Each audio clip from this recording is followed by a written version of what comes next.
There's one simple vision hack anyone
Ladies and gentlemen, I'm your host, Dr. Jareen Gordon.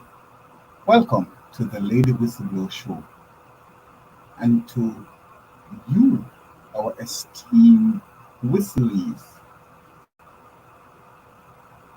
As your host, I am honored to have you join us here on OBC Radio and OBC Radio YouTube channel, where we fearlessly uncover the truth and shed light on important issues around our beloved island of Jamaica.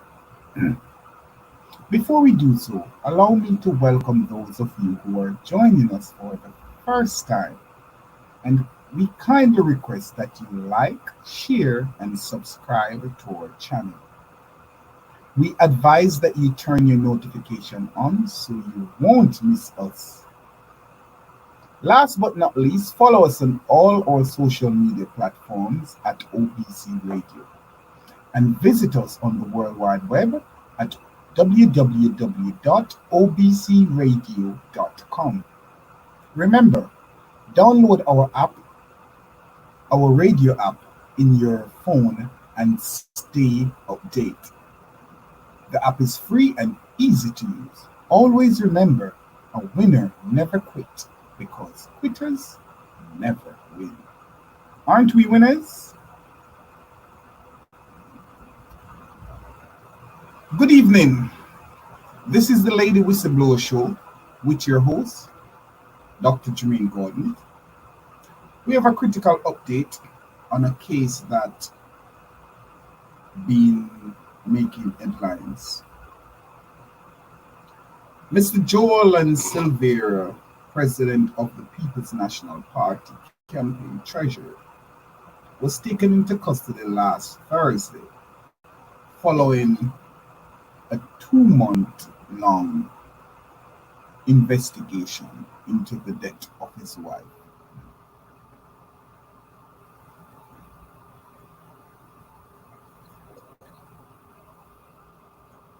This is OBC Radio. We say second chances for the forgotten voices.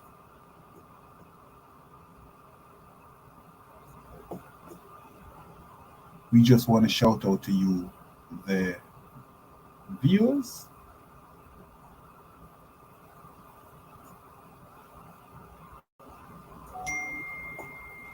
That's here, and to let you know that we do appreciate you.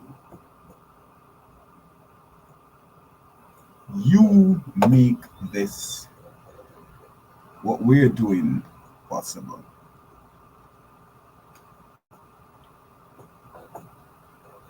As we go along into today's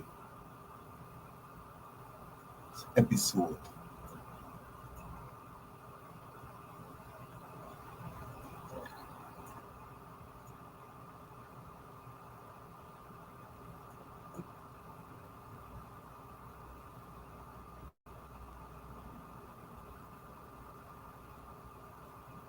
Mr. Joylan Silvera, president of the People's National Party campaign treasurer, was taken into custody last Thursday following 2-month-long investigation into the death of his wife.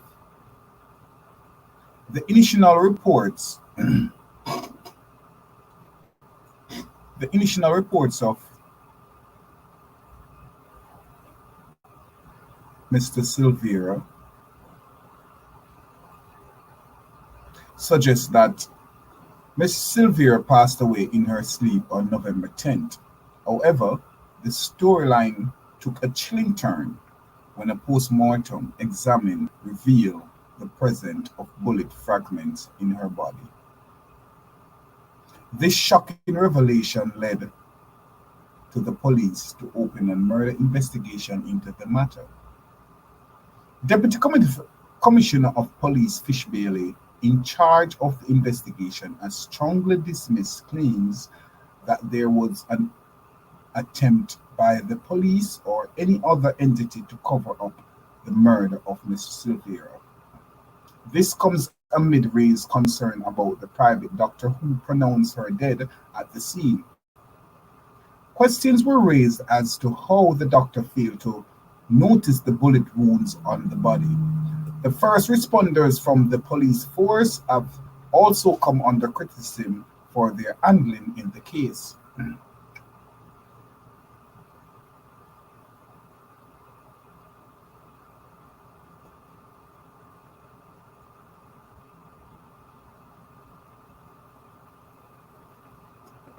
On the Lady Whistleblower show,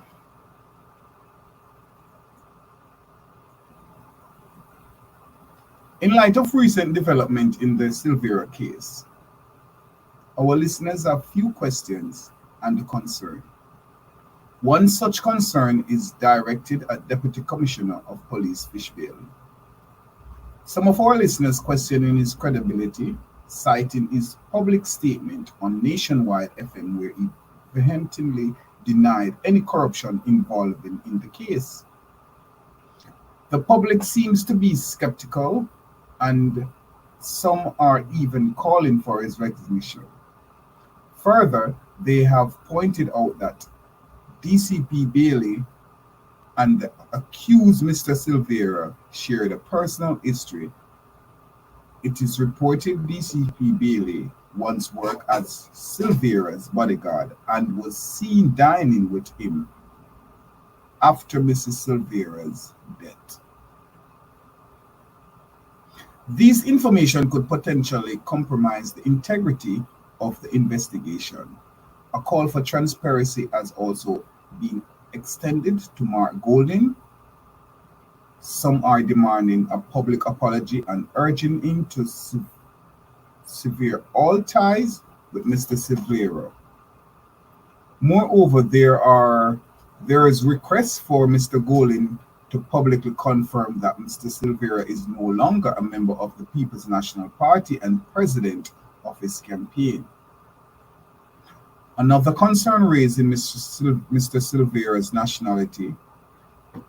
If it's true that he's not born in Jamaica, it make him a flight risk, and some are questioning whether he should be granted bail.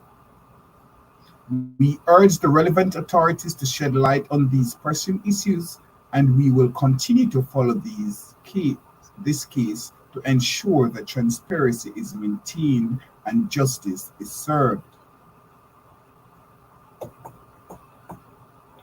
We will take a quick break and we'll be right back. This is OBC Radio, Second Chances for the Forgotten Voices.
This is OBC Radio. OBC Radio. Catch a style ya. Them for know keep it represent to the fullest in our mean. Second chance for the forgotten voices, you see it. Everything lock in. Me say go and blaze them. Anything goes. OBC, keep her endorse. And we have back. This is OBC Radio, Second Chances for the Forgotten Voices, with me, your host, Dr. Jermaine Gordon. On OBC Radio and OBC Radio, on OBC Radio YouTube channel and OBC Radio station. We thank you for joining.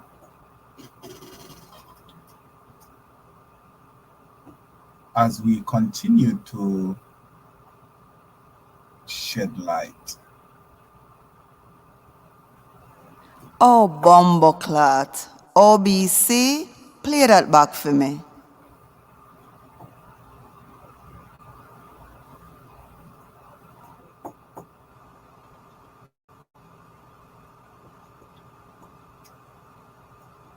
We welcome you back to the Lady Whistleblower Show. For those of you who are just joining, we are here exposing and shedding light on issues that matter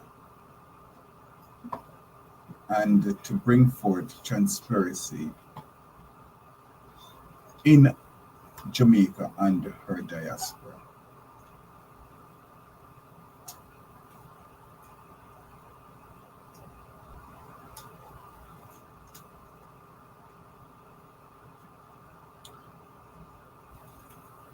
Stay with us on the Lady Whistleblower Show. Remember, your voice matters. This case has raised a number of troubling questions and highlights the importance of transparency and thoroughness in our investigation. As we continue to follow this case, our thoughts are with Miss Silvera family during this trying times. And when we say Miss Silvera family, we're not talking about Joylan Silvera side of the family. Stay tuned for more update here on the Lady Whistleblower Show. I am Dr. Jermaine Gordon, and remember, the truth will always prevail.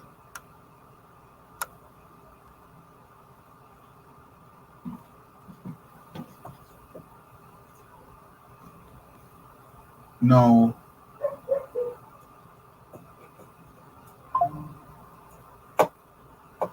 let me get up and close and with the viewers as usual, and I'm seeing, I think by now you guys know the rules. I'm seeing 34 viewers here. However, I'm seeing 16 likes or thumbs up. Please let the thumbs up match the current viewers. Would appreciate it. Thank you. Yvonne Johnson, bless yourself. Who is this? David Davis. I wonder why. Wonder why what, David Davis? Sitting here watching, bless up yourself. Man City Portmore, bless up yourself. Nia Bren. And if you want to be a part of the roll call, just send a message in the chat and we'll give you a shout out. Nia Brin, bless up yourself. Jay, bless up yourself. Simone Sawyers, greetings. Murray Brown, good evening to you and the viewers. Yvonne Johnson said evening OBC and each and every one. Talk Truth said good night. Marion Dennison, good evening peeps. Sharon Thompson said good evening Jermaine. Murray Brown, that demon's Jalan story is dark and gloomy. I will not stop talk about it. Man City Portmore, Fish Bailey. Man City Fish Bailey is absolutely no credibility. Talk Truth said Fitz Bailey is corrupt. Man City Portmore said I changed my mind about voting for the PNP, even though I desperately want to get rid of Farah and his crony. Well, to each his own. Make sure when you vote for the betterment of Jamaica and not for party favoritism. I will just continue here on OBC Radio, as we say, second chances for the forgotten voices, to bring forth the truth and shed light, whether it's via the PNP party or the JP party. When you go behind the ballot box to make your vote, make sure you vote for the betterment of Jamaica, not for party favor. Patricia Williams, good evening. PNP needs to get rid of Mark Golden, Bunting, Hills, Campbell, and recognize themselves a triple fear. I am very much in support of what you said, Man City Portmore. I am also calling for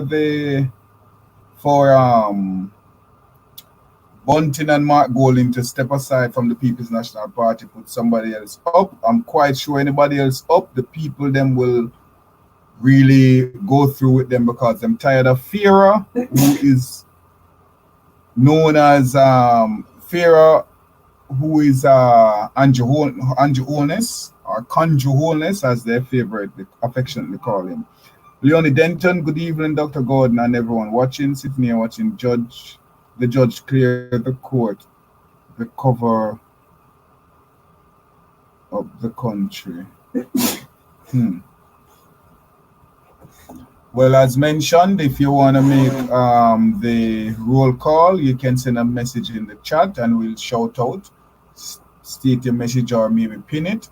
We see 39 people here. However, we have 23 thumbs up. We ask you to please and thank you, would appreciate it. Let the thumbs up match what we are having here. Now, Mark need to go. Talk Truth said Mark need to go. We all understand what's going on, and we see what's going on, and we'll continue to shed light on what's going on, whether it's from the PNP party or from the JLP party. We'll have no favoritism.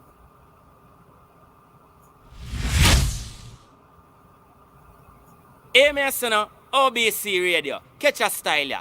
Them for no keep it represent to the fullest in mean. Second chance for the forgotten voices, you see it. Everything lock in. Me say go and blaze them. Anything goes. OBC, keep her endorse. And I just want to remind you guys that we have a recording here that we spoke to the Department of the United States Department in regards to the warning that was put out to the residents and citizens of America that they should stay away from Jamaica. On the contrary, we have Mistress Alonzo Terralon, or Miss Alonzo Terralon, sorry, because I don't. Her wedding was denied that she wanted to portray on the cruise in Jamaica, on Jamaica water. So it's not Mrs., it's Miss Alonzo Terralon, who has been calling for the diaspora and international investor to come and invest into Jamaica because everything is gloomy and beautiful. And they only did this because we had a call to action demonstration in regards to the corruption and what's going on in Jamaica. And we said no more. So they were doing a PR stunt. They think they were doing a PR stunt by getting the Gleaner Company. Of course, the Gleaner Company has ties with Fish Hughes, because Fish Hughes' boyfriend, who is Jermaine, also work at the Gleaner Company as an editor. So the Gleaner Company comes now into do a PR stunt into cleaning up the mess that the call to action demonstration had put on brand Jamaica, as Prime Minister Andrew Holness had stated. So therefore, because of the call to action demonstration, the Miss Terralong, Alonzo Terralong, find the need to did a PR stunt, not expecting that the US government was gonna come with something like this, a warning for people to stay away from Jamaica. Why? Tune in and continue to listen as we have the recording with myself and a member from the department as to why and what transpired. We can say and pat our back, pat our shoulder and pat our back and thumbs up and shout out to continue to expose the demons and the cocksuckers who you elect to serve in Jamaica and the mass corruption that they have been doing. And we can say proudly that for once, the international market is listening. The international entity is listening. Dr. Nigel Clark lied to me on, well, not just me, but publicly as I've exposed that conversation between myself and Dr. Nigel Clark, who is the finance minister of Jamaica, that FBI agent was involved in the investigation when it comes to SSL. And I'm here to let you know that Dr. Nigel Clark, proudly, which I knew before, but I can boast now saying this, that you, I think I can get away with this one. Fuck yourself in the you know where. By making a false statement that the FBI was involved in SSL investigation. Because now you put dirt on the FBI name and make the FBI a mockery by saying that the FBI is investigating SSL. While the FBI is investigating SSL, the FBI allow 5 laptops to be stolen out of SSL. So you weren't expecting a rebut from the United States Department. Well, here we are today. There's a travel advisory on the island of Jamaica, and we'll tell you why. This is OBC Radio. We say second chances for the forgotten voices. Continue to tune in as we continue to expose and speak on matter at hand. We go back to the viewers. Leonie Denton, good evening. I think I did call. Yeah, I'm seeing Joan Hamilton Wilson, good evening. And Karen, good evening. You are Reverend Dr. Gordon, said Patricia Williams. Why you said that, Patricia Williams? I'm not a rebel. In the rebel, I'm seeing 57 people here, but I'm seeing 27 likes. I'm sure, what, 30 if I can spell correctly? Come on, people. Make the likes match the viewers, all right? This is OBC Radio. We say second chances for the forgotten voices. And we don't hold back here, right? Why should we?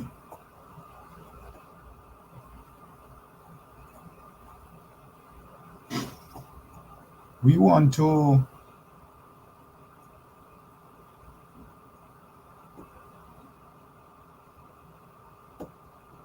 and we'll be opening the phone lines later on for you guys to participate, not just through text message, but if you want to let your voice be heard, this is the platform to let your voice be heard.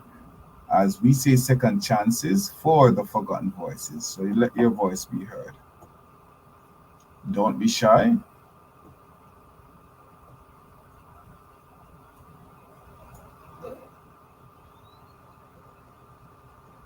We have spoken about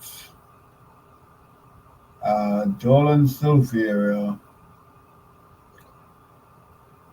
and is okay. Joylan Silvera, yes.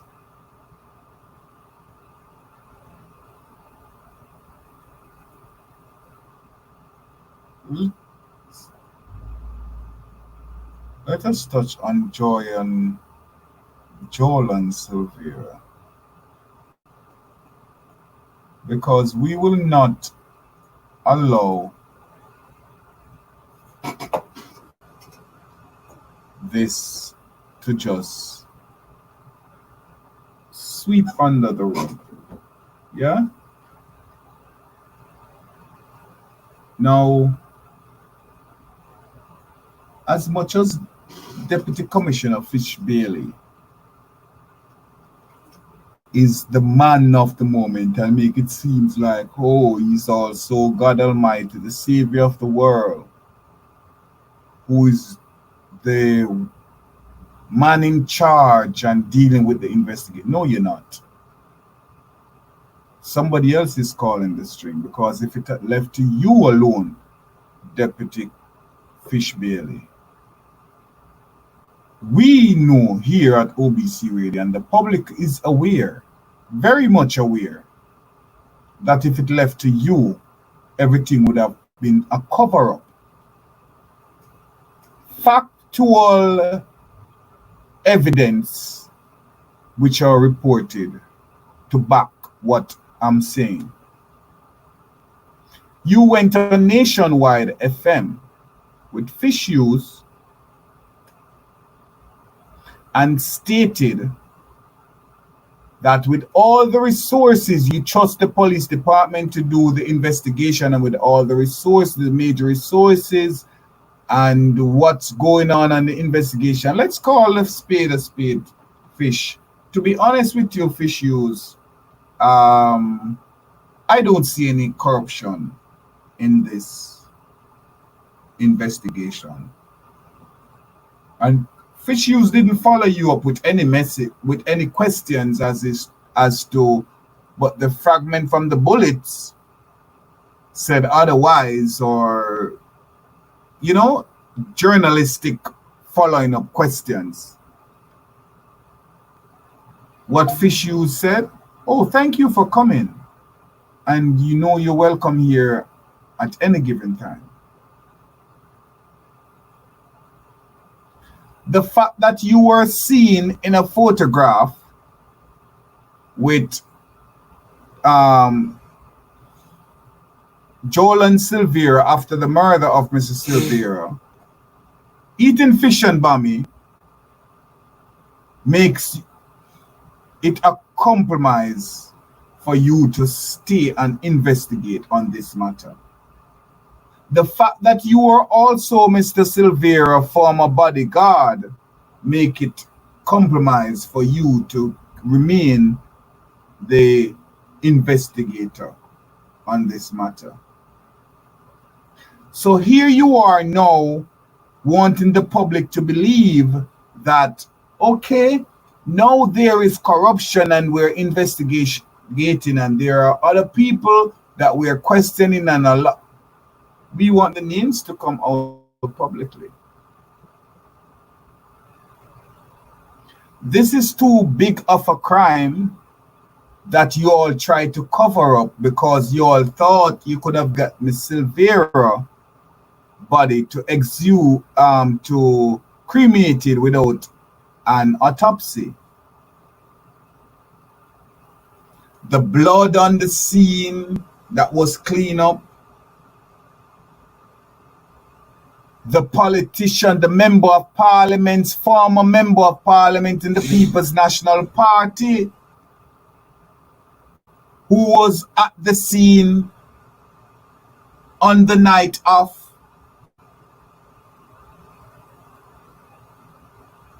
We wanted an investigation to launch as far as to bloggers that were also a part of the cover-up and was paid to cover up this murder. Let me repeat, because a lot of you not gonna like the words that coming from my mouth, but to hell with some of you all. We welcome the international investigation on a wide scope that even bloggers that was paid to try to put the investigation, derail the investigation, should be charged.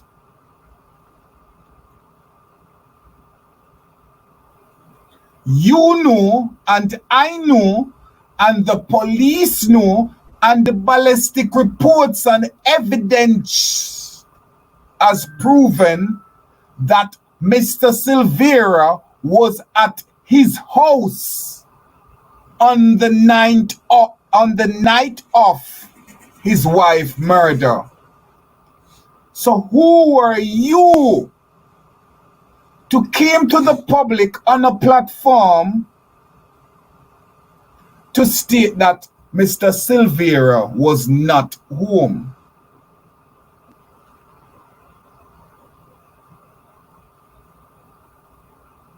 We're touching all angles, and this is not Dion Jackson Miller.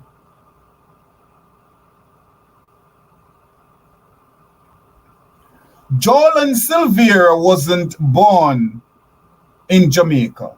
What am I saying? He's not a Jamaican citizen. So therefore, this cocksucker, and yes, pun intended, who is a murderous cocksucker, can't be granted bail. So DPP Paula Lewin, as corrupted as you are, and a pussy sucker, because you suspended Isaac Buchanan for speaking based on a song. I am calling you a pussy sucker. Sue me. DPP Paula Lewin. Suspend me. We are calling you out that don't come and play games now with Joylan Silvera as to try to give him bail, grant him bail. Because this cocksucker is at flight risk. This is not going to be another situation of Kevin Simmet, who you all cover up the situation and said, oh, he disappeared and he died. And no. Joylan Silvera is going to remain where he is without bail, and we're going to continue to speak out, excuse me, on this matter. So don't think you get away by a long shot. He's a huge flight risk. So therefore, no bail. This man came out and lied to the public. And let's say he lied to Mark Jefferson Golden and put him in a situation where now we are asking for his resignation because it doesn't look good. Why it doesn't look good? This murderous cocksucker Joylan Silvera, as far as we know, because no one from the People's National Party has yet to come forward and state he is no longer a member or he is no longer the president of the campaign treasury.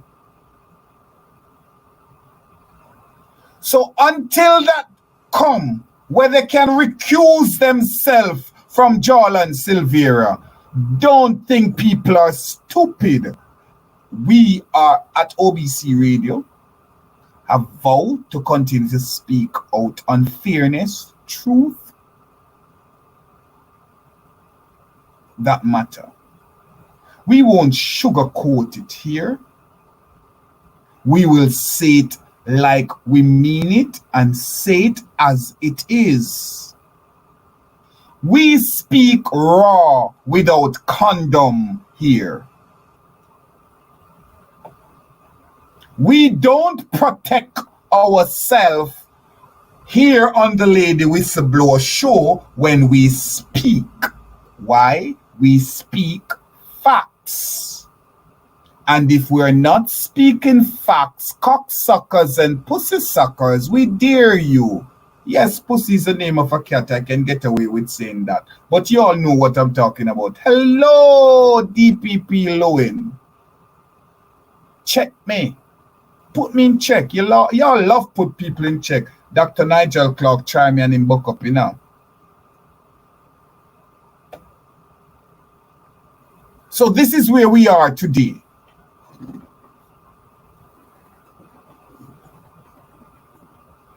This man we are watching and we'll continue to talk out on it. And it doesn't matter what you all said and come on. It's best for you to remove Fish Bailey from this investigation. If it is that you want us to listen to anything that coming from your mouth to ease the pressure, to ease your pain, remove Fish Bailey from this investigation. It is too much of a compromise. We won't stop. We can't stop. We love problem. Problem! Big up yourself, Swashi. OBC Radio, second chances for the forgotten voices.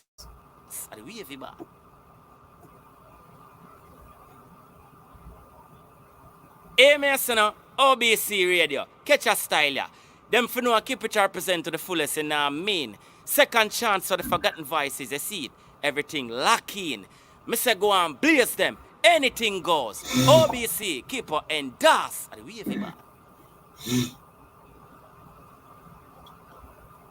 Now coming up in today's show, we also want to speak on the Troy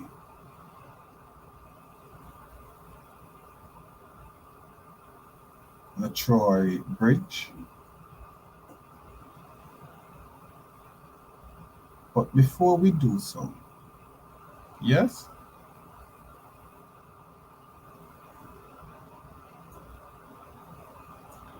let us go on a break and we will be right back with you here on OBC Radio, on the Lady Whistleblower Show. It's my bad. On the Lady Whistleblower Show on OBC Radio, YouTube channel, and OBC radio station. And remember, you can download our app, our OBC radio app.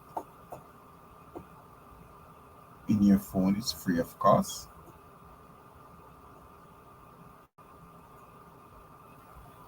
We'll be going for a break. And we'll be right back. Don't touch the dial. OBC Radio, second chances for the forgotten voices.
at the wavy bar.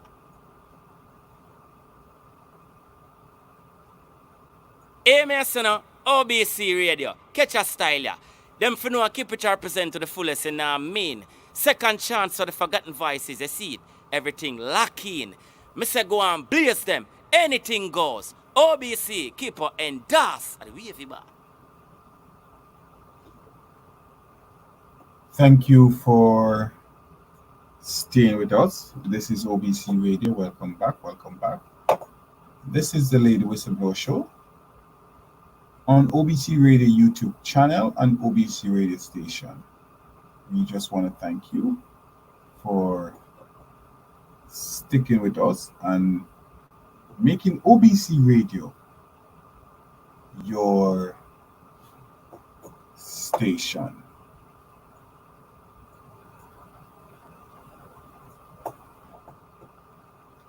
We are going to touch a topic in regards to a bridge, the Troy Bridge. And a lot of the viewers has been speaking out on this matter and requesting for us to shed light on such.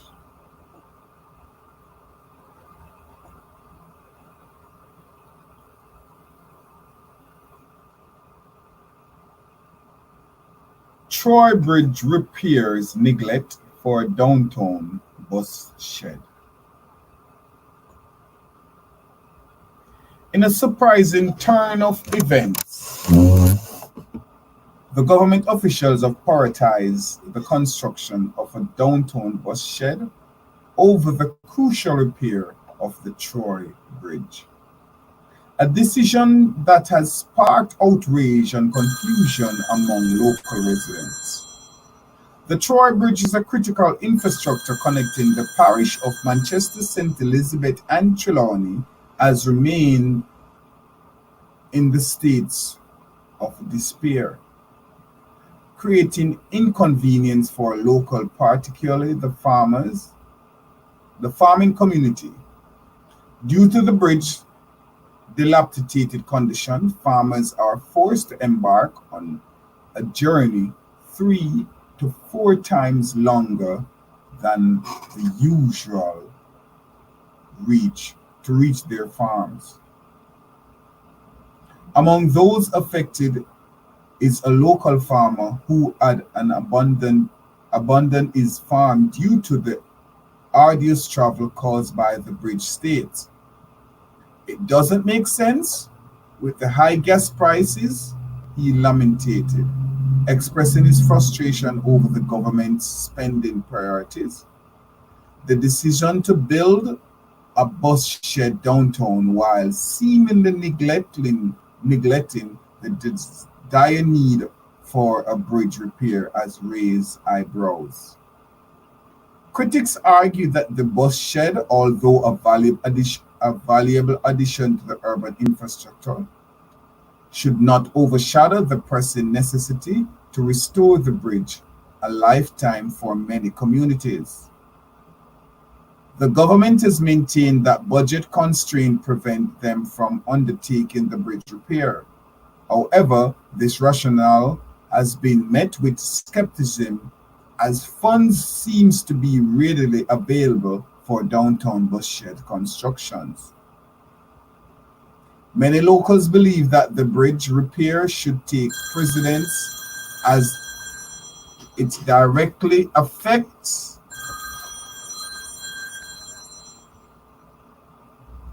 the livelihood of many and serves as a vital connection between 3 parishes. The situations have left residents questioning the government decision-making process and their understanding of the community's needs. The community near Dry Bridge is calling for immediate action, emphasizing that the bridge restoration is not just a matter of convenience, but a necessity for the economic well-being and connectivity to the parish it links. Amid the ongoing controversy, one thing remains clear: the need for a reassessment of priorities in the allocations of public funds. This is a developing story. Stay tuned for updates as the Troy Bridge repair and downtown bus sheds construction. This is OBC Radio, Second Chances for the Forgotten Voices.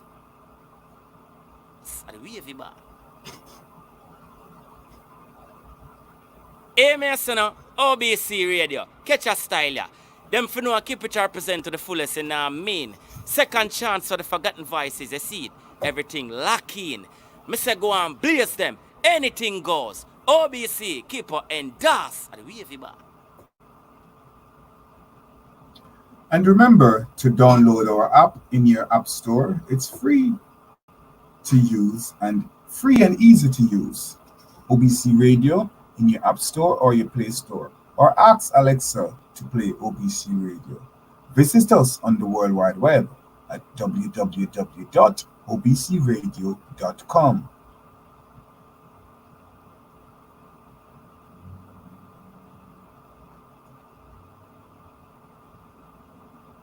Oh, bumbleclot. OBC, play that back for me.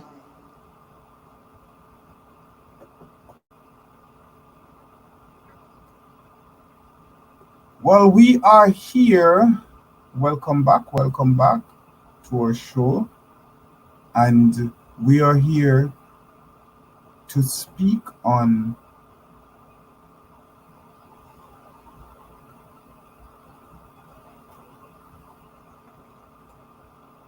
the topic at hand.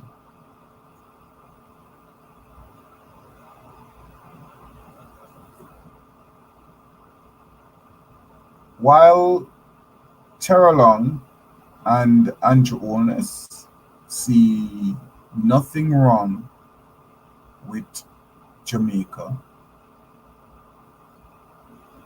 the diaspora and the citizens of Jamaica, and now seems the American government on the same path. The diaspora, the citizens of Jamaica, and let's say majority citizens of Jamaica, the diaspora, and the American government at large are on the same path.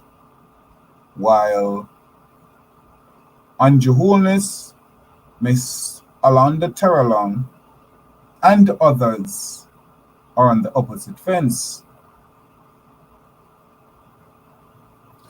Because Andrew Holness and Mrs. Terralong is inviting people to come to Jamaica because everything is Gucci, everything is gravy.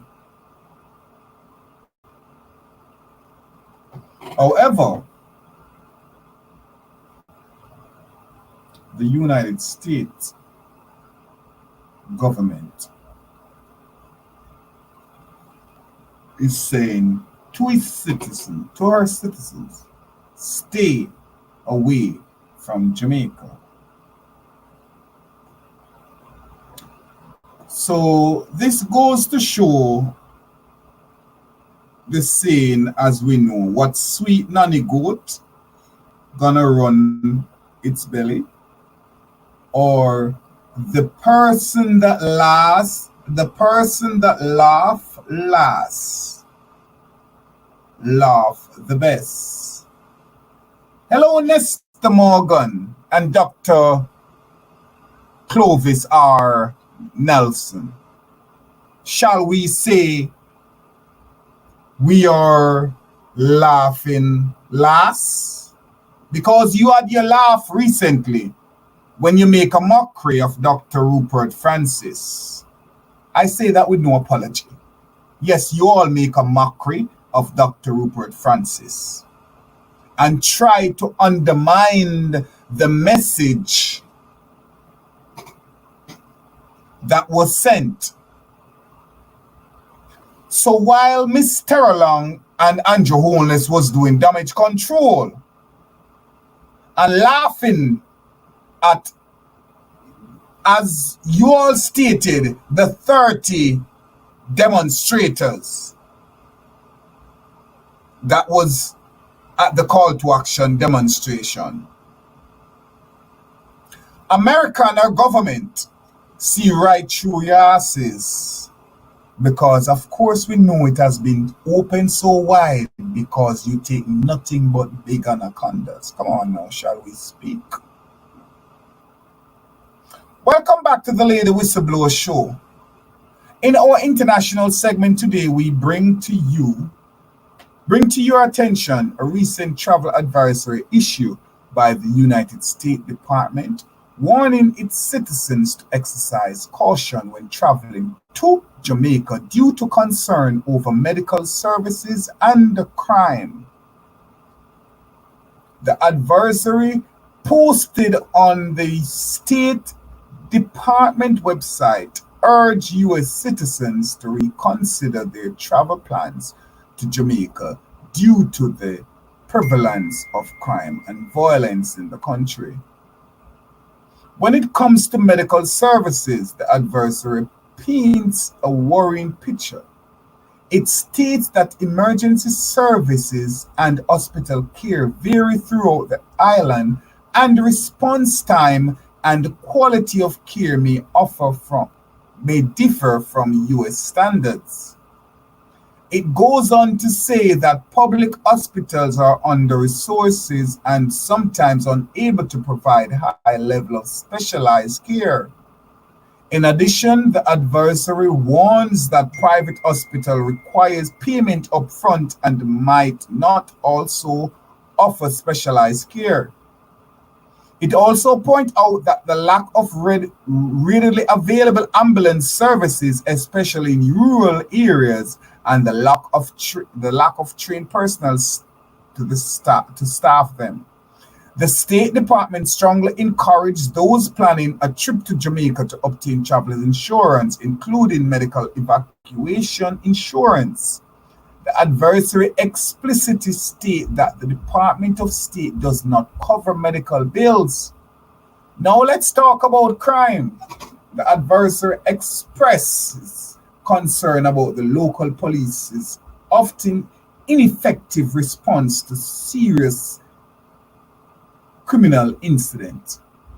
It goes on to say that when arrests are made, cases are infrequently prosecuted to conclude sentence. The advisory also mentioned the long wait for final death certificate for U.S. citizen killed in accident or homicide. Furthermore, the advisory highlights Jamaica concerning homicide rate, which has remained among the highest in the Western Hemisphere for several years. Lastly, the advisory provides a list of locations in Jamaica that U.S. citizens are advised not to visit, underscoring the seriousness and the situation. We'll continue to monitor the situation and update you with any new development. Stay tuned. This is OBC Radio. How them say them play more big tune than you? Bullshit. Then how them say them boss more new tune than you? Bullshit. Bullshit. A one say so. We'll be right back after this short break. Stay with us on the Lady Whistleblower Show. Your voice matters. OBC Radio, second chances for the forgotten voices.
But me have to sleep my mind, yeah, yes. In Jamaica, me not like where you go on.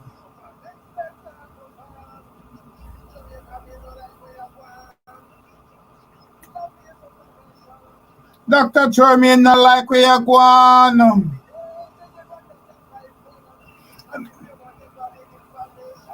Tune into OBC radio station.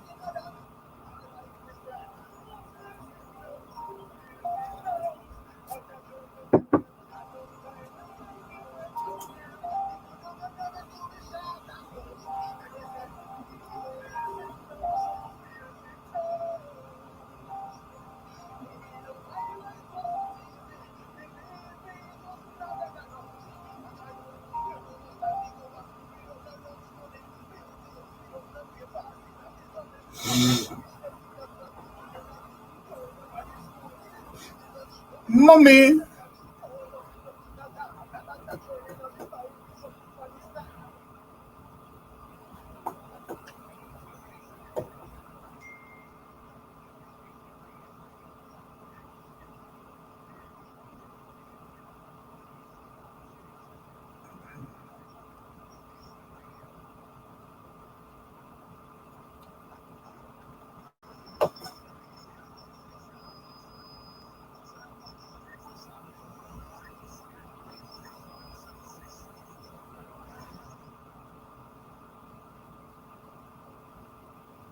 Welcome back to the Lady Whistleblower Show with me, your host, Dr. Jermaine Gordon, on OBC Radio YouTube channel and OBC Radio Station, where we fearlessly uncover the truth and shed light on important issues in and around our island of Jamaica. This is OBC Radio. We say second chances.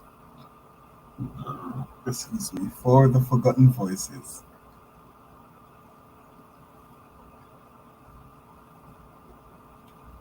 Now,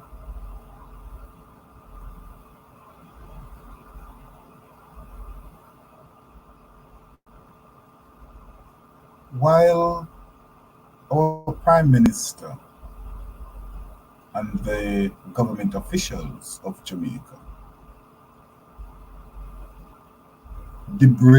deliberately cast a blind eye as to the people's cry, the diaspora cry, and maybe the fact that the United States government is now crying, it will be an eye-opener, because they tend not to listen to the people who elect them to serve, who pay them with our tax dollars, but to listen to only Uncle Sam and colonize figures of society. We hold nothing back.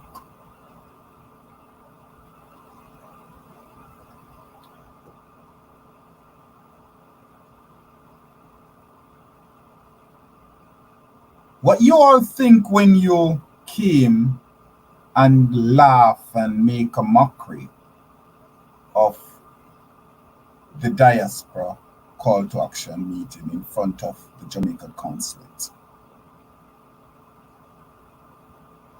You all look at the number, and Dr. Nelson, Rupert, Dr. Clovis Nelson, R. Nelson, and Minister of Misinformation.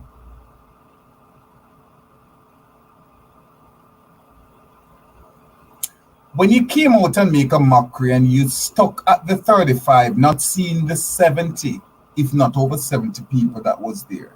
But forget about the number. The fact that and call to action demonstration organized by the diaspora. Never in the history. But yet still your response was the number. What you thought was going to happen, you weren't expect consequences. Every action, there is a reaction.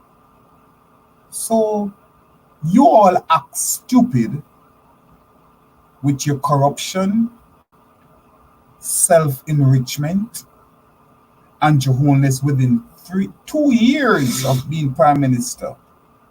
From nothing to 192 million US dollars with an annual salary of 58,000 US dollars. Let it make sense. Juliet Wholeness, who has ties on numerous gas stations. Oh yes, you think I don't have your record on your file? I get anything I want. And we're about to educate and inform you, our esteemed viewers, as the human rights law and the report it has for Jamaica.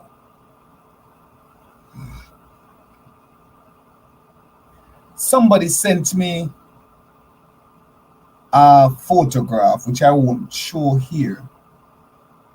Many of you may see it. About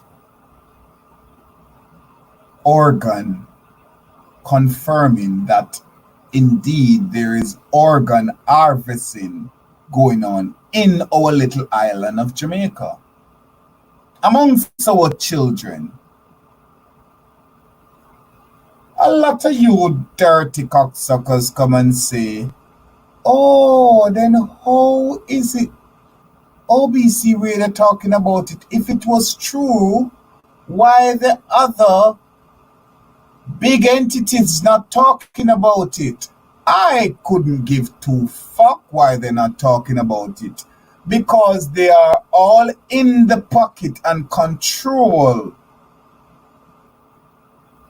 by the bro God himself. I'm not in nobody's pocket. I can free speech over here. I can free ball over here. We run this over here. We don't answer to nobody over here. We are boss here. It's not something to hype about, but something to be proud about. And as I said, any of you cocksuckers don't like the words that are coming out of my mouth, check me. How it go? Check me.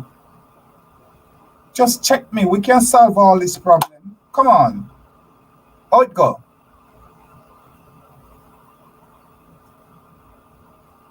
We won't hold back around here. I will be like the skin on your back, whether you bleach white, brown, copper color, burn up, me still gonna be that skin. Not the ticks in your back, but your skin. The biggest organ of your body.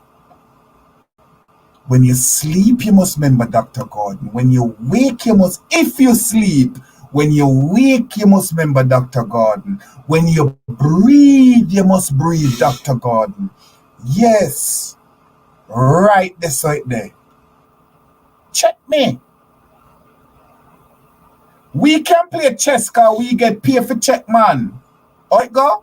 And a police alone get paid for check, man. Andrew, you're not girl lover, so don't ask the question. We know it's not police alone get paid for check, man. This is OBC Radio, Second Chances for the Forgotten Voices. And we're still calling for the arrest of Patrick Bailey, Alonzo Terrelong. But hold on, because if you think the American government is asleep, hold on. And I can tell you, the UK government, which you fall under the Privy Council, is not pleased one bit to the fact that you're trying to step away from the Privy Council, knowing the corrupt cocksuckers you are. Not that I'm saying that we shouldn't step away from British colony, but I'm here to let you cocksuckers know that I am aware, and if the public isn't aware, I'm now letting them aware that the UK government is not even pleased to the fact that you're trying to pull out from under her. Because based on what is reported, Meghan Markle, the black sheep of the family, was supposed to represent this side of the country. So you have the UK pissed with you. Jamaican citizen pissed with you.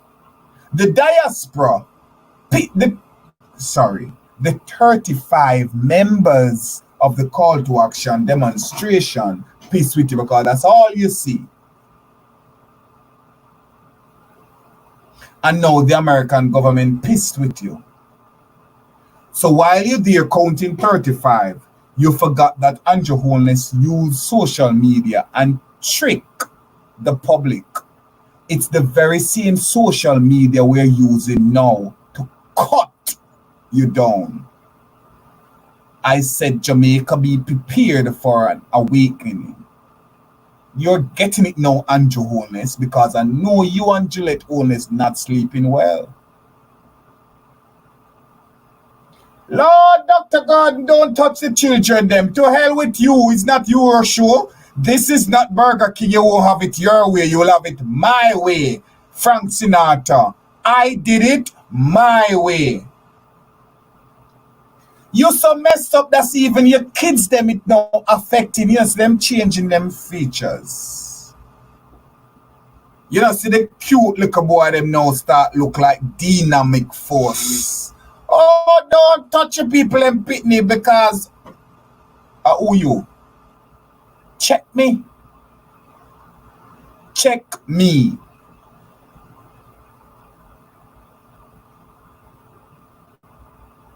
I'm kindly requesting a check, a cease and desist letter. Come on, Andrew, don't let me put out your number to the entire universe. So you have to go change number. For them sissy, every time when me send out my stuff, me put it to you first. I'm in a fear you, little batty boy. Check me. We're going there. Check me. I want the check.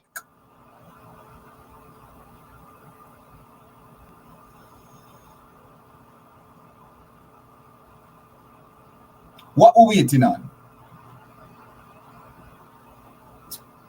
You walk around and send your boys in blue and greens to go and arrest somebody if they call you big nose, or if they say anything about your mother, or anything to pertaining freedom of speech and journalist press and stuff. In fact, as I said, I'm going to educate you guys on the Human Rights Report and what they stand for with Jamaica. And then we will learn how much rules and regulation they have been breaking.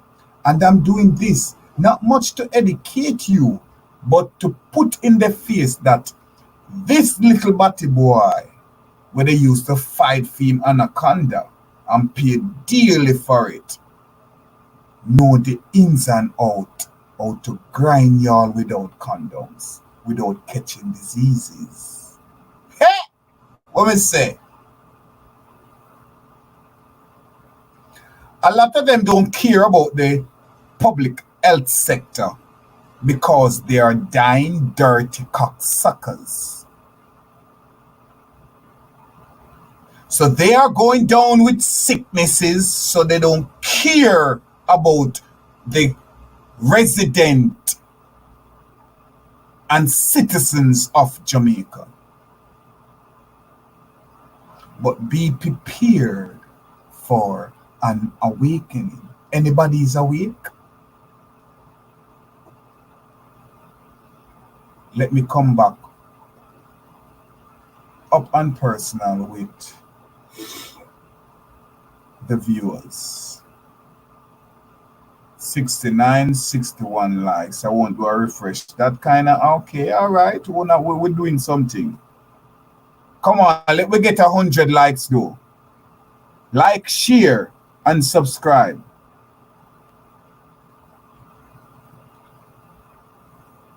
Now to you, the viewers and subscribers.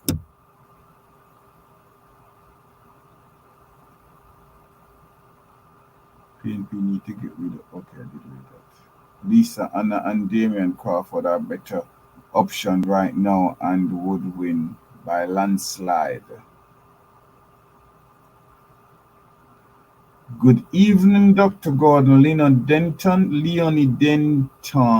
evening, Dr. Gordon, and everyone watching. Sitting here watching the judge clear the court to cover. Oh, I think I read that. No media or family members were allowed in courtroom today in the Silvera case. Now, let me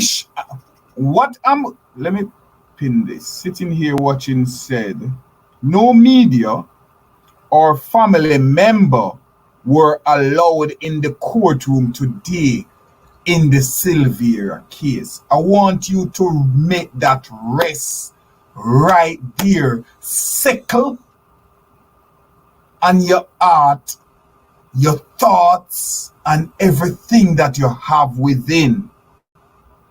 No media or family members were allowed in the courtroom today in Silvera case. Me no sitting here watching now tell them big liar.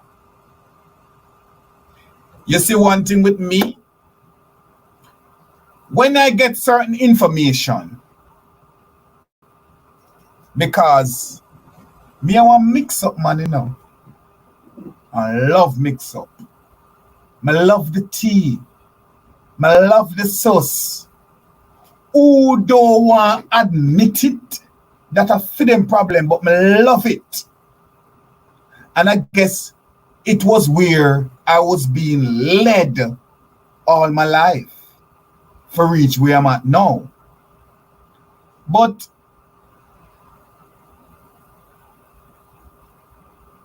what I'm about to educate you guys with into what sitting here watching say, because when you hear certain mix up or certain news, you're supposed to can pick sense out of nonsense and say, oh no, them are add on and them are take off. That not go so. Real sense real. You know what is what. I wonder if the people who I talk to can understand what I'm saying right now. Yeah? So just seeing this, no media or family members were allowed in the courtroom today in the Silvera case. I don't have to question it or second guess if this was true or this is something that was factual. Guess what? Because from day one, them try to cover up this case. However, what I'm about to bring to you based on human rights law, They are violating the human rights law. And I'm going to show you where. Just stick a pin right there. Don't care how long you stick the pin. Make it hurt them. But we're coming right back to it. Yeah? Andre Joan Hamilton Wilson said, pleasant good evening, everyone. Karen said, good night, Dr. Gordon, and viewers, blessing always. Patricia Williams said, oh my God, you are a real rebel, Dr. Gordon. I wonder why you say so. Jackie Graham, bless up, Dr. Gordon. Delpha Campbell, it's the first time seeing this name. Welcome to the platform. And if it's your first time coming to the platform, we ask you to like, share, and subscribe. Turn your notification on so you won't miss us while we're on. And please make sure we have 73, 72, but we're 66. Get the reader that 666 number there, please, and thank you. Make it go up to 70 or something. We don't like that number there, right? Get it up. If you like what's going on and you appreciate what's going on, support. Put up the likes. Let me see the likes, them going up, the thumbs up going up. Come on, man. You just sit here and get people business and not eat and a popcorn. Me want enjoy too. Let me see the enjoyment by the likes. Them I go up while me can dish out the dirt them. Okay? So while me have full no craw, full my plates. Rose Johnson, good evening, Dr. Gordon and OBC Radio. Bless up to each and every one. Andre Joan Hamilton looking, Patricia Williamson, no sir. Shaded with laugh. Sass Christ, Nareen Dennison is OBC Radio, not Sass Christ. So Dr. Gordon. Joan Morrison, Dr. Gordon, love, bless up yourself. Nia Bryn, laughing out loudly. Boy, Patricia Williams, I dead with laugh. Sitting here watching little bit of blood. John Morrison, DPP, I try. Dr. Gordon, I'm waiting and listening for the result. Lyris Beckford, good night, everyone. Karen, delete something. I'll delete message may I read.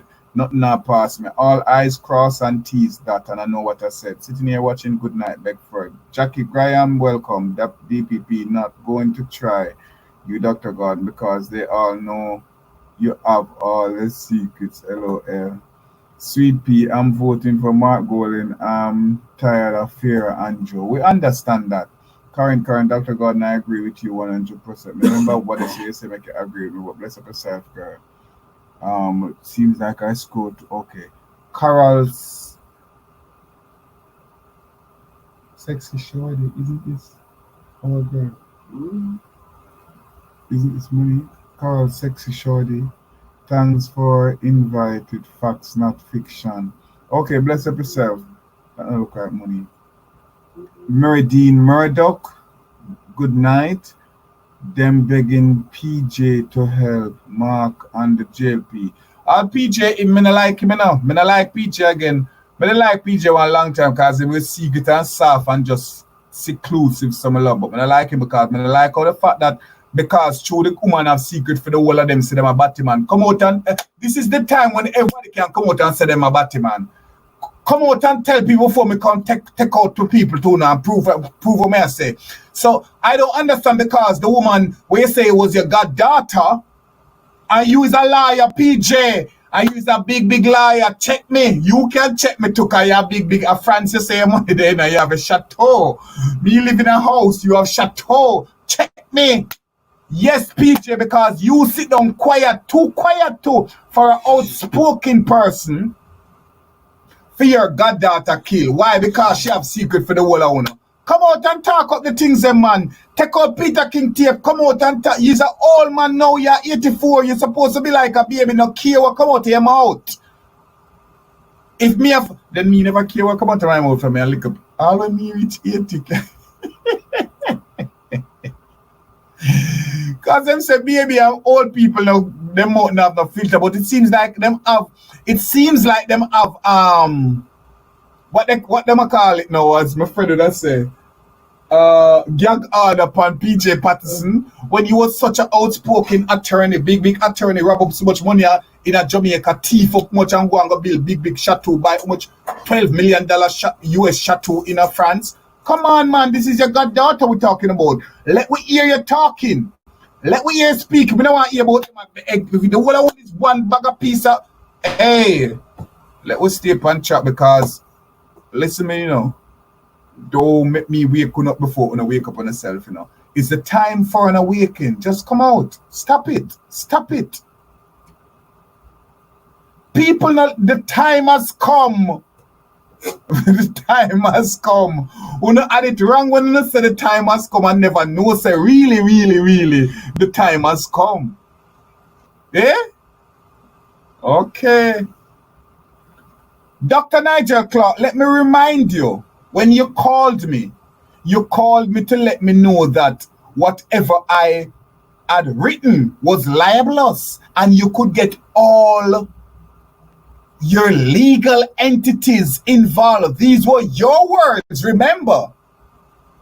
I was brave enough to let you know, bring it, because nothing not change. And then guess what? You want to know who you're speaking to? You buck up in now. Why me can't get no libelous with Delroy Chuck?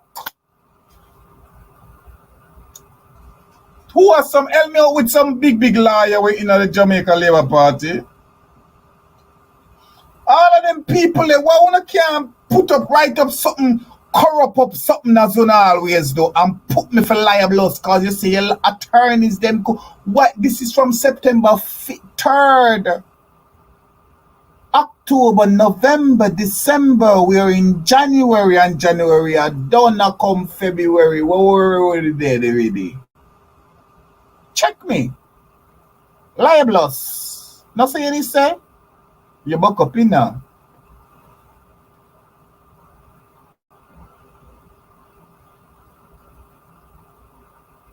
Who's having the last laugh now? And that more no. That first call to action was impactful. Them never see Miranda Ruddock. Dion Campbell laughing now. LOL, yes. Narine Dennison, Sass Christ Almighty. Entertainment now. Hi, Dr. Gordon. Great job. Thank you. I have a question, if that's okay. Shoot your question. When you ask about if it's okay. We say second chances for the forgotten voices. You ask a question, we put it out right here. We don't cut off people. I am thankful for everyone. This is entertainment who are in the diaspora advocating for Jamaica in this moment. So please know that this is no judgment, just a question. Okay, when you get the big up them before, you know, them are come wicked with something now. Like we continue. Entertainment world. Some persons are saying one government at a time. But isn't the government made up of both sitting and opposition? And okay, let me pin this because your question. Some persons are saying one government at a time, but isn't the government made up of both sittings and opposition? And therefore, if the sittings is failing, isn't it also a failure of the opposition? Not necessary it's a failure of the opposition, but if the opposition not opposing and working, because if citizens are crying, diasporas are crying, the United States government are crying, the United States ambassador to Jamaica crying, the UK ambassador to Jamaica crying, but yet still Mr. Along and Andrew Olness and Dr. Clovis R. Nelson and Minister of Misinformation don't see it. The government, for those who say one government at a time, I can tell them to go kiss kitty KY. As ladies, big up yourself, Minister Marian Hall. Come kiss, kiss, kiss, kiss, kiss, kiss, kiss. There are a set of hypocrites, but one government at a time. Now, one government at a time. Now, if me be born blind, me are 46 years old. 46 years old this year. So if I had born blind, I will have a feeling and things move a year over the years, isn't it? Okay. So me born blind now. And them want tell a blind man say one government of a time. Then over the 46 years, members say them have 35 years before me come in at the 46 years of existence. Them a reap and a plant the take from Jamaica, you know. Who them a do it? The Jamaica Labour Party and the People's National Party. So all them for come and talk about one government at a time now when it wasn't ever one government at a time. It was most of the People's National Party all these years in government, and now the Jamaica Labour Party, the worst set of cocksuckers them in government. How it must be one government at a time? Don't follow Wayne Lawson and this little dirty ass people. They will tell you foolishness and speak bias as to only for the People's National Party, as if the People's National Party let me just put disclaimer, which I support the People's National Party, but not the people that lead in the People's National Party.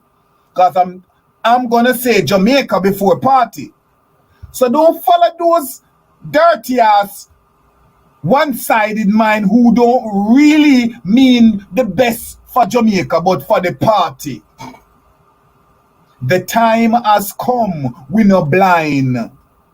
He that have an ears to see, let him see. He that have an ears to hear, let him hear. We can't sit down and say, oh, it's just the Jamaica Labour Party do this. No, the People's National Party do it a lot. But what? Shall we go back to say, oh, because the People's National Party do it means so we must come do it so, and when them come back in, they must do it and so. No, it's time for us, the people, when we go before the ballot, we start vote for policies and what they stand for. How it's gonna benefit us as a people and the country when I vote for you. Those are the questions need to ask, not for bushwork and a $20,000 and some bun with colorful pictures on it. And come on, Africa, who they talk so much about, make it seems like Africa is the poorest country on earth. That's even when somebody mistake a Jamaican for African, we take it offensive. But yet still, all of them go and steal from Africa and bring it back and put it up in the monumental place, and we have to pay to go and view it, and it's theirs and all these things, and they're ripping golds and everything from Africa. But they try to make it seems like it's such of a place where we don't want to go, never ever want to go. That's even when they mistake a Jamaican for an African. We take it personal as a disrespect. But all of them going there got steal though. What's not there? What are our birthrights? Wise up people. Start thinking. Start thinking for your country and not for those people. Because all they're doing is thinking for themselves. To enrich themselves.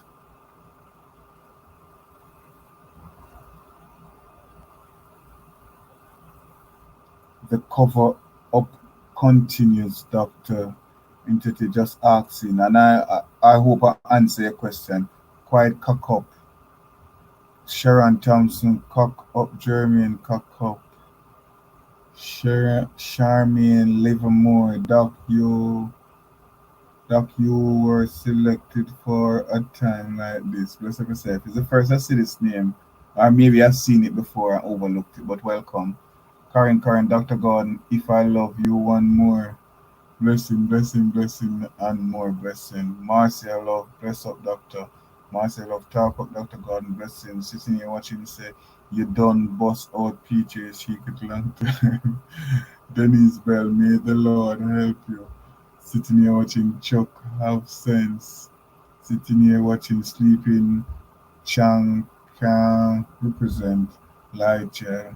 But they must, when the whole of them are look for cover each other, and Chuck a worry about, make a hold it.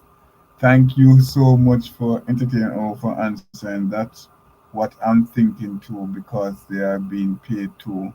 Bless you, Dr. Gordon. Current put out all them dirty laundry. All who were at the crime scene next to be locked up and interrogated.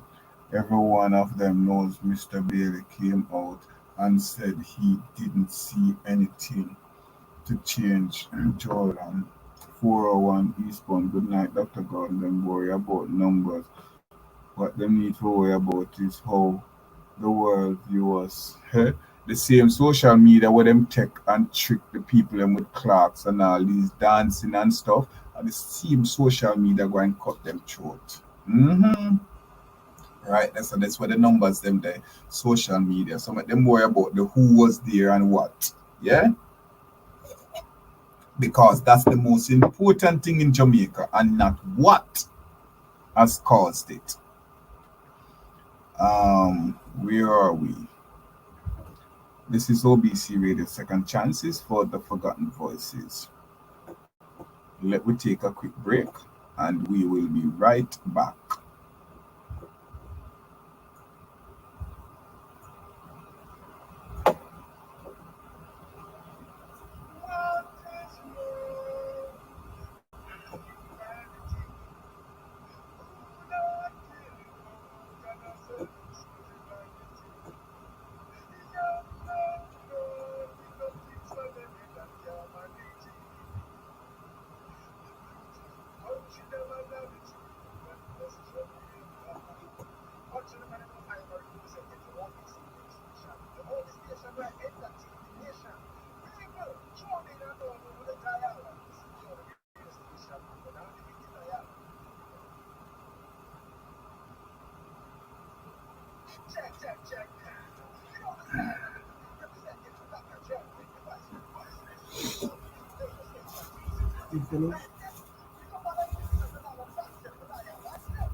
Not yet.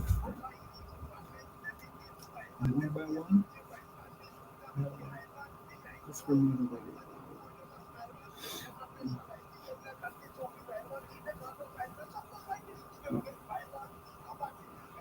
I finished the book already. It was 313 pages.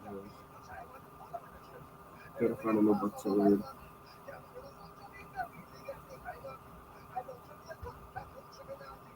But me have to speak my mind now, yes.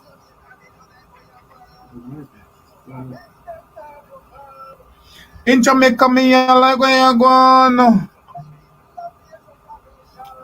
Dr. Jeremy, not like where you going.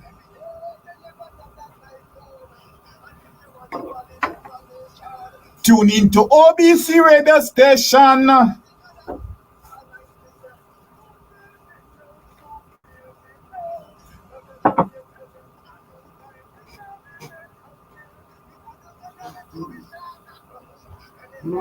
Who feels it knows, who feels it knows.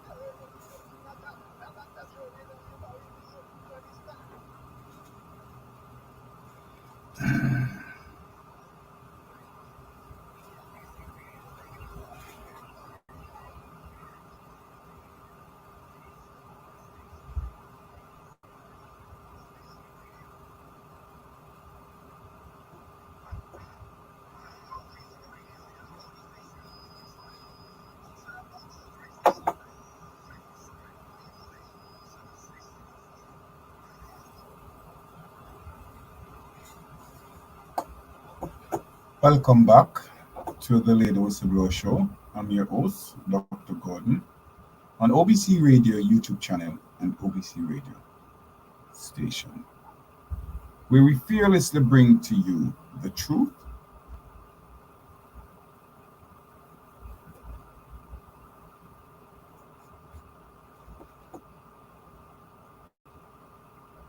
allow me to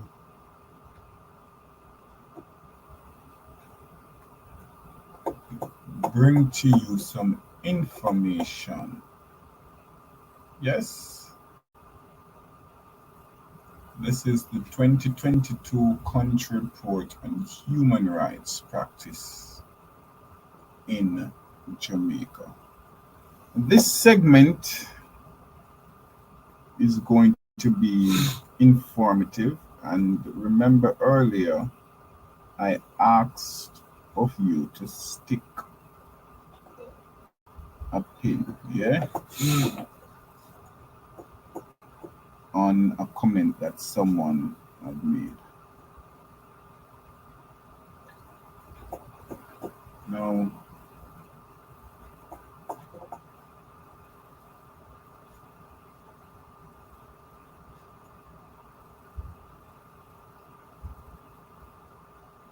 the executive summary.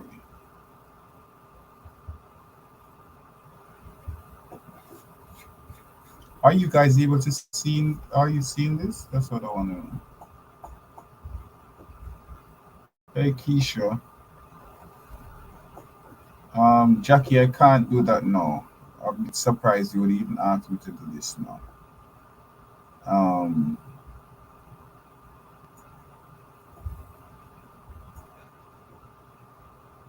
are you able to see? I want to know if what I'm showing here, if you're able to see it.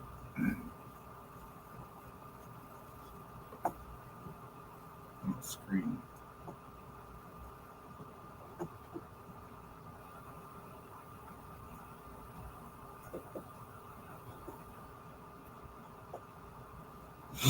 I believe you're able to see it now, yeah? Executive summary. This is from the Human Rights Report on Human Rights Practice, and this is for Jamaica. And as promised, this is going to be very informative. Jamaica is a constitutional parliamentary democracy. The Jamaica Labour Party, led by Prime Minister Andrew Michael Holness, held 48 of the 63 seats in the House of Representatives. International and local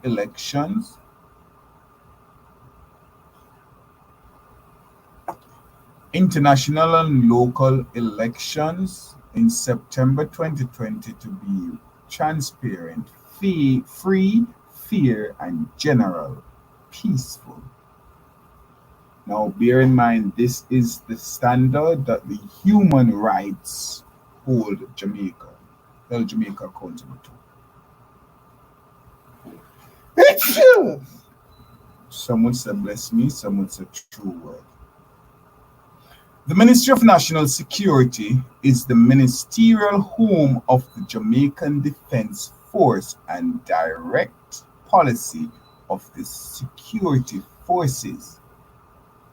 The Prime Minister has authority over the Jamaican Defense Board and as chairman of the board is responsible for defense relation matters including command discipline and administration. The Prime Minister is ultimately arbiter of all defense matter, although the Minister of National Security is the de facto Minister of Defense, the de facto Ministry of Defense. The Jamaican Constabulary Force is the country's police force, which also falls under the Ministry of National Security.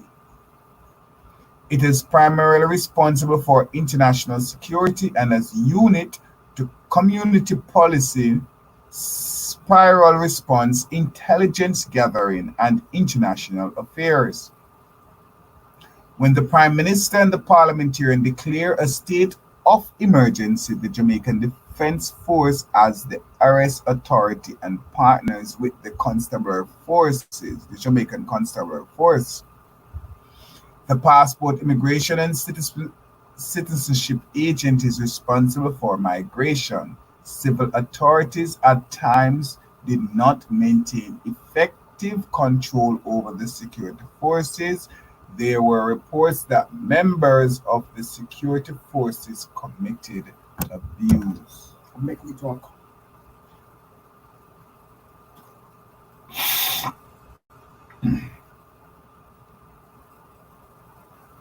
You see, this is the thing that I am not. Please, because okay. We can't say. Let me just dissect a bit because my producer did bring up make we talk thing, and I'm seeing where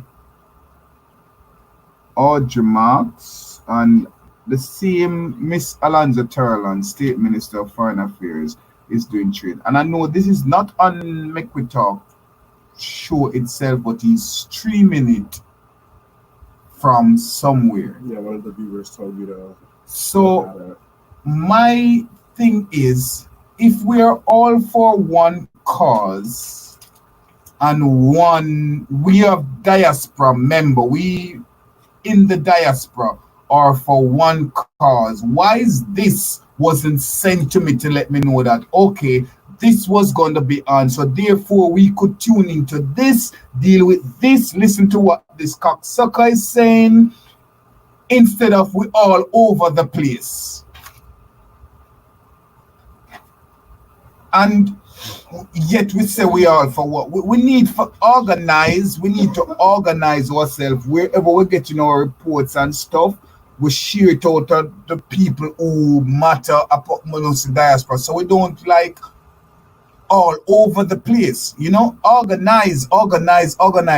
Unity is strength.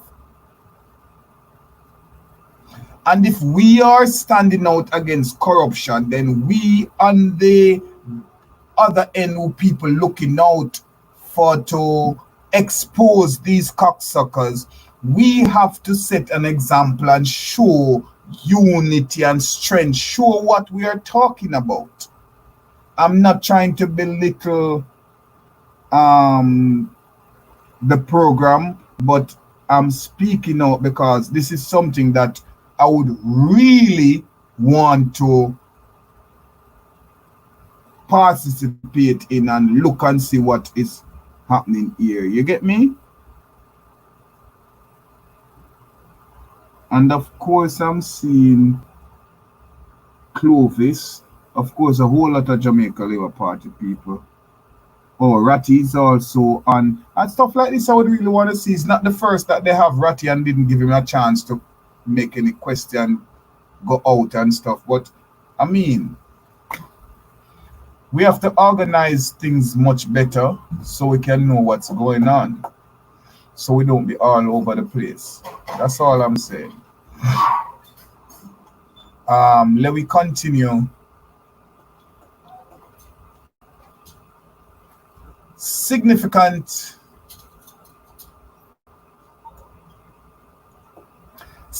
human rights issue, including credible reports of unlawful and arbitrary killing by government security forces, cruel, inhumane, or degrading treatment by the government, harsh and life-threatening conditions in prison and detention facilities, arbitrary arrest and detention, serious government corruption, lack of investigation and accountability for gender-based violence, and the extent of the law criminalizing consensual same-sex conduct between adults, although the government did not enforce the law during the year.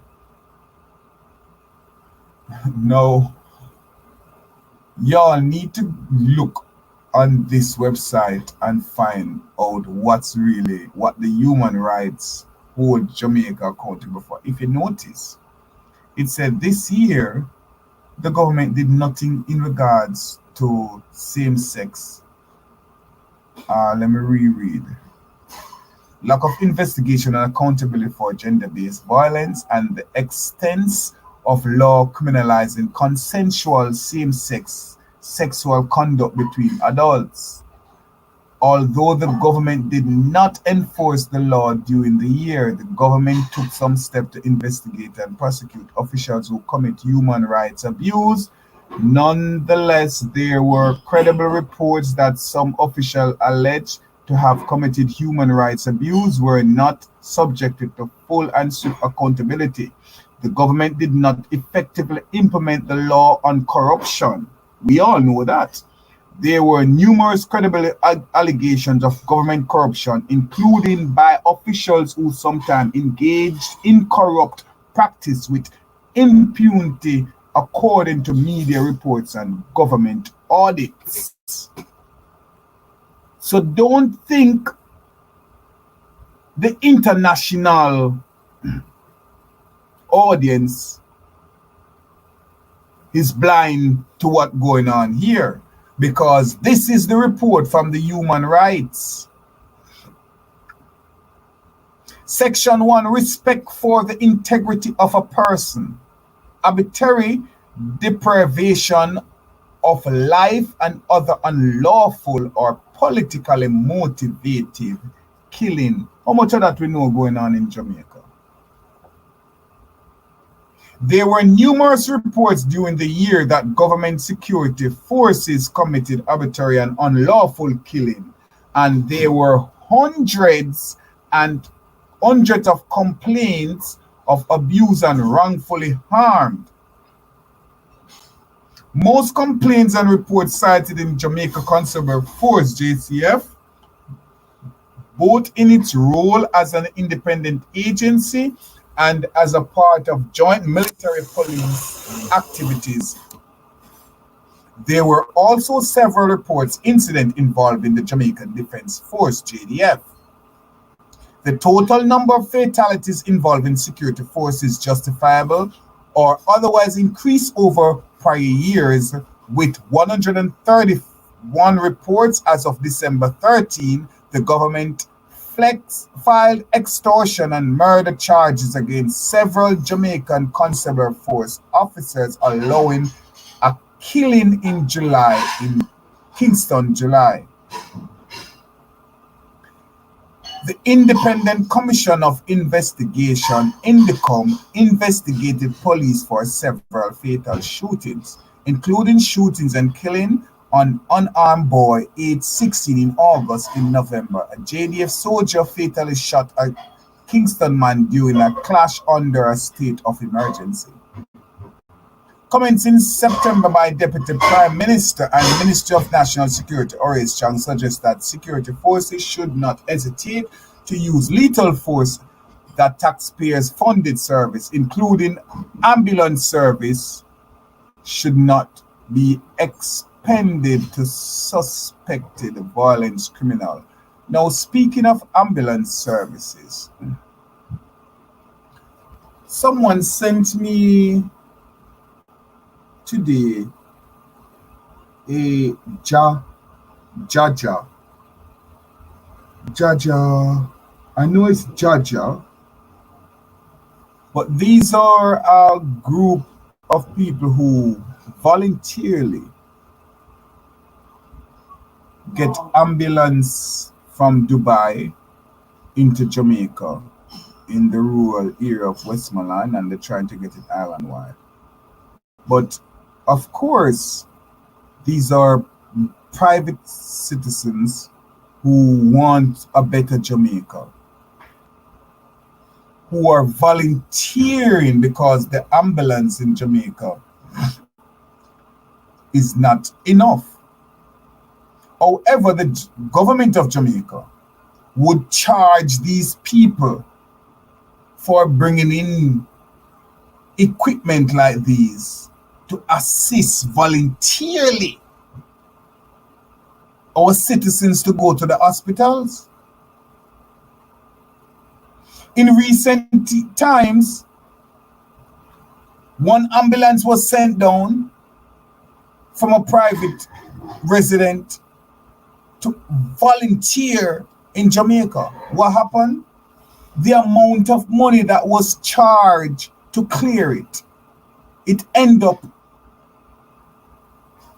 being seized because the money wasn't able to accommodate it, when the government could easily lift and waive those fees because it's coming to assist people voluntarily.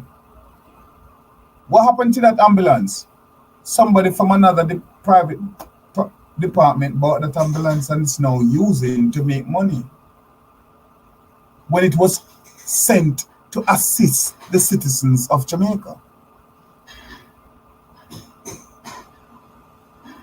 Charges against members of security forces took years to process, primarily due to investigatory backlogs, trials delay, and appellate measures. Numerous cases awaited prosecution. B. Disappearance. There were no reports of disappearance by or on behalf of government authorities. Now, this report was, of course, this report was 2022. This is the last report. I would love to see 2023 because I know there would be report of disappearance because we all know that SSL laptop with Nigel Clark lied that the FBI agent was being investigated.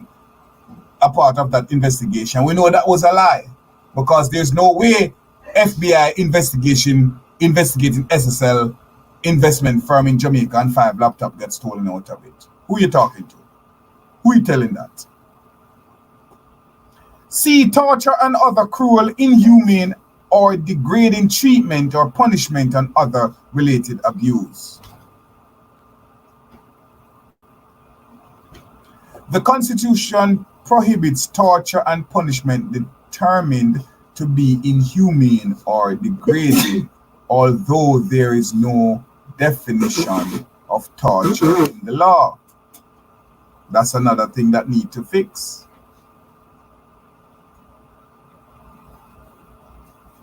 How is it that we have a law talking about torture based on human rights, but it's not in the Constitution with Jamaica? Community protests erupt after some shootings by security forces, including a non-fatal shooting in April by police, a taxi driver in the town of Portmore who failed to obey a police stop.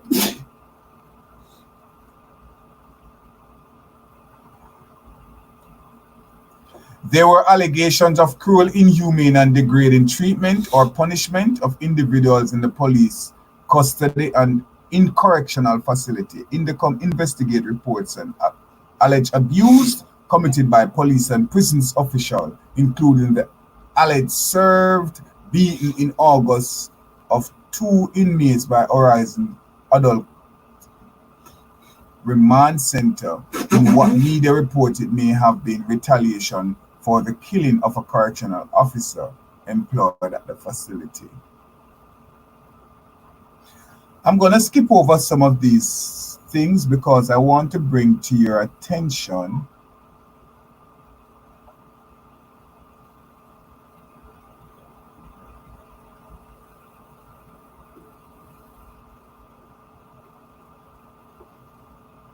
administration.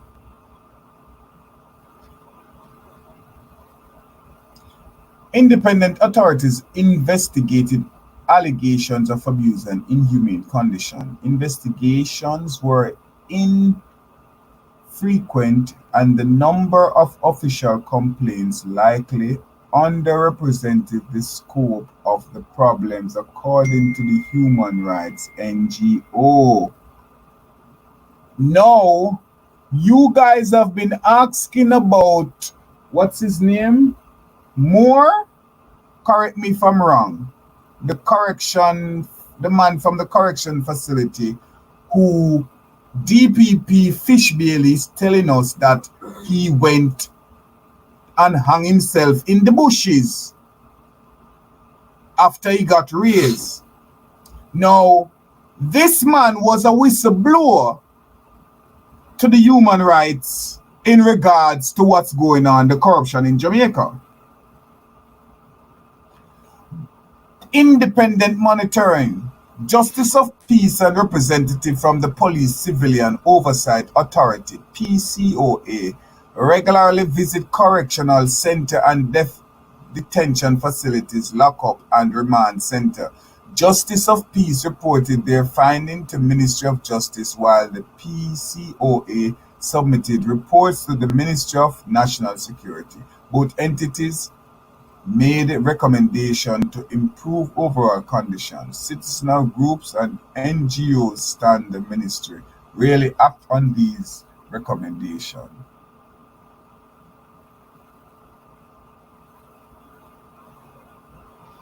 I want to go to the press. Okay, section 2. Respect for civil liberty. A, freedom of expression, including members of the press and other media.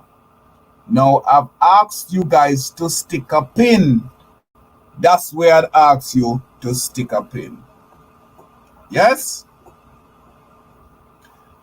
A freedom of expression, including for members of press and other media. The Constitution provides for freedom of expression, including for members of the press and other media, and the government generally respect this right.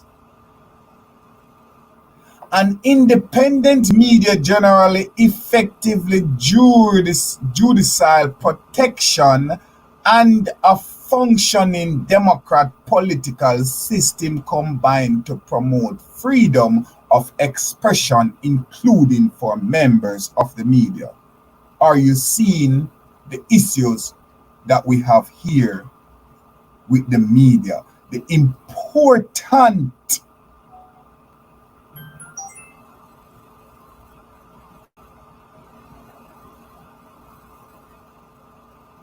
of what the media stand for, should stand for in Jamaica. Freedom of expression, including for members of the press and other media. The Constitution provides for freedom of expression, including for members of the press and other media, and the government generally respected this right. An independent media, generally effective judicial protection, and functioning democratic political system combined to promote freedom of expression, including for members of the media. What am I saying here? Gone are the days we no longer of freedom of expression with the media. The media house in Jamaica supposed to be impartial when it comes to the government of Jamaica. They're not supposed to be they're not supposed to be at no time in either government pocket. Why? So that we as media personnel can hold them accountable through a functioning democratic political system to combine and promote freedom of expression, including members of the media. All of them in the media of Jamaica now bought out. Internet freedom. This is the report from the Human Rights. The government did not restrict or disturb access to the internet or censor online content, and there were no credible reports that the government monitored private online communication without appropriate legal authorities. Now, this was the report from Jamaica to the this was the report that the Human Rights have on Jamaica in 2022. Can they say the same thing, that citizens of Jamaica are not being monitored and censored on what to say, how to say it? How much citizens have said the Prime Minister knows big and police go and arrest them, find them, and have them do a public apology? Where is the freedom of expression?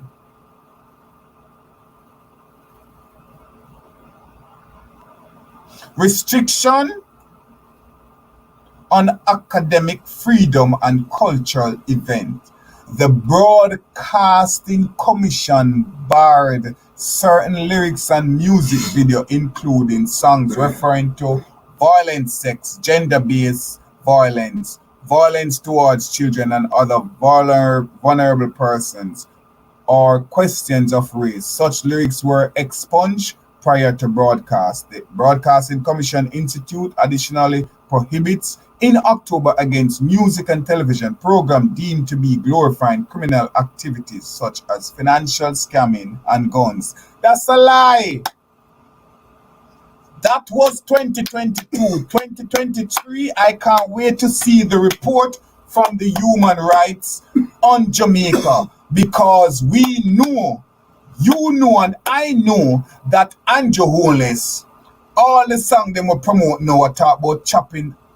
Oh, well, maybe what I need to do, I see what is the problem. Maybe what I need to do is educate human rights what chopping the line mean.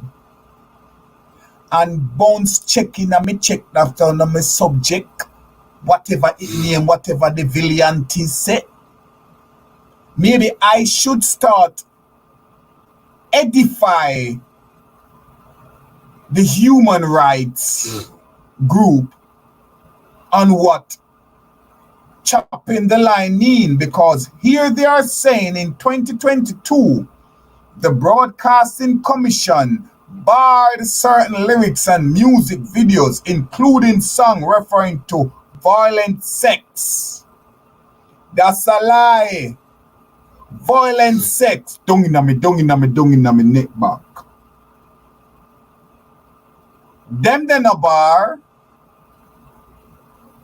Gender-based violence. What you know for do?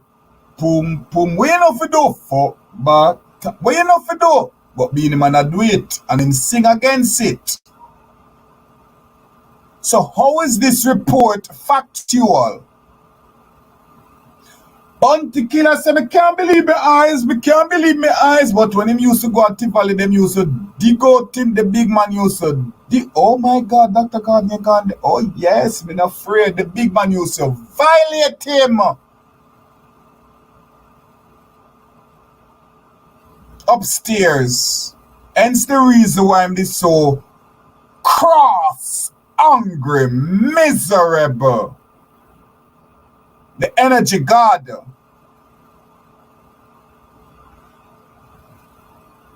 The four girls them was sing from you no power in a chiman. Here is the fire make we. Hello Craig. Hi Xavier. Come on, it's Orlando.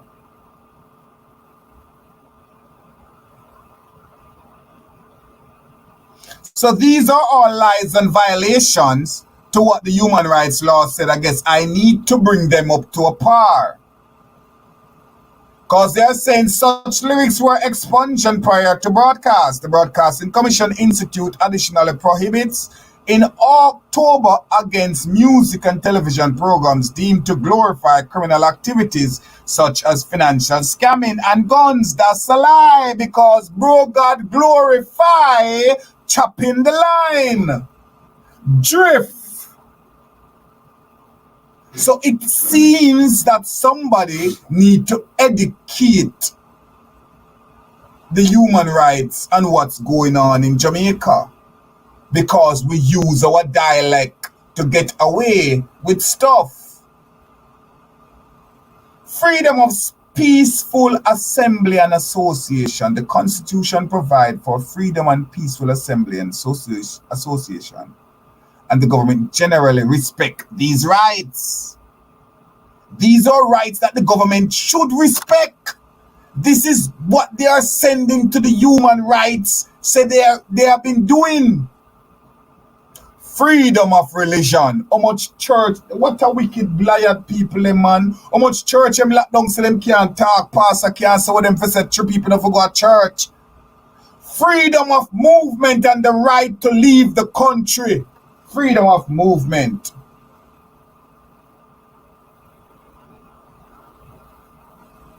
But you can use Zozo and SEO to stop freedom of movement.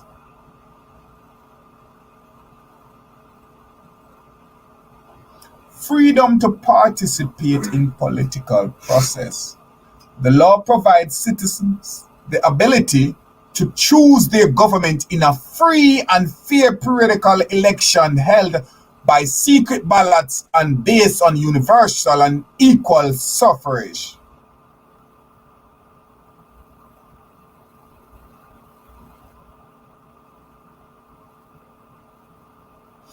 In a national election in September 2020, the Jamaica Labour Party won 48 of the 63 seats in the House of Representatives, observing judge and election to be transparent, free, fair, and generally peaceful. Participation of women and members of minority group. No law limited participation of women or members of minority group in political process, and these did participate. Hear what Section 4 is. Hey, this is what they campaign on. Corruption and lack of transparency in government. The law provides criminal penalties for corruption by officials, but the government generally did not implement the law effectively. The law provides criminal penalties for corruption by official, but the government generally did not implement the law effectively. There were numerous reports of government corruption. This is from Human Rights. And corruption was a significant problem of public concern. Human Rights knows that the people of Jamaica cry and say we have corruption at the top. Media and civil society organizations criticized the government for being slow and at times reluctant to prosecute corruption cases. Human Rights know these things. A March 10 report by the Integrity Commission, an independent anti-corruption body, I don't know how independent that is, alleged then Prime Minister without portfolio and current Member of Parliament Robert Montague improperly granted gun permits to 6 persons with criminal records while he was Minister of National Security from 2016 to 2018. Montague was not charged. He resigned from his position in government but retained his position within the Jamaica Labour Party. Now this is the same man who come out and said Joylan Silvera wife died at natural cause. And this is a report from Human Rights stating that this cocksucker, yes I say cocksucker, former Ministry of National Security and Justice, Bobby Montague, head, neck and neck in corruption. Is not me just saying so. Yes, me say so and know so, but this is not me saying so. This is Human Rights knowing it.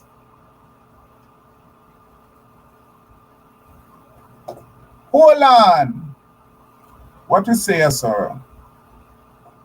People's National Party Senator Peter Bunting was implicated in the same integrity Hey. Hold on. I want to mash up. I want to mash up my mouth right now, you know. Because I remember on a certain platform when I spoke out that there was members of the People's National Party who was also implicated.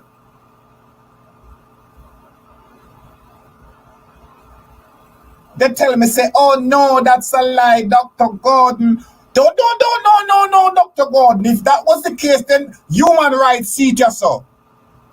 The People's National Party Senator Peter Bunting was implicated in the same Integrity Commission and report for improperly granting gun permits while Minister of National Security from 2012 to 2016. Bunting was not charged and the investigation continued as of November. So hold on. Peter Bunting, who is a member of the People's National Party, was implicated in the very same corruption. The Jamaica Labour Party is now in power, but has yet to file charge on Peter Bunting, who's in the opposite party. No better Erin, no better barrel. Why do you think when Mark Golding come into power, he's gonna file charges on these people when his friend Peter Bunting got away from the Jamaica Labour Party? In July, former Member of Parliament Horace Daly was fined after pleading guilty to charge of failing to file mandatory financial declaration under the Integrity Commission Act for the year 2020 to 2021.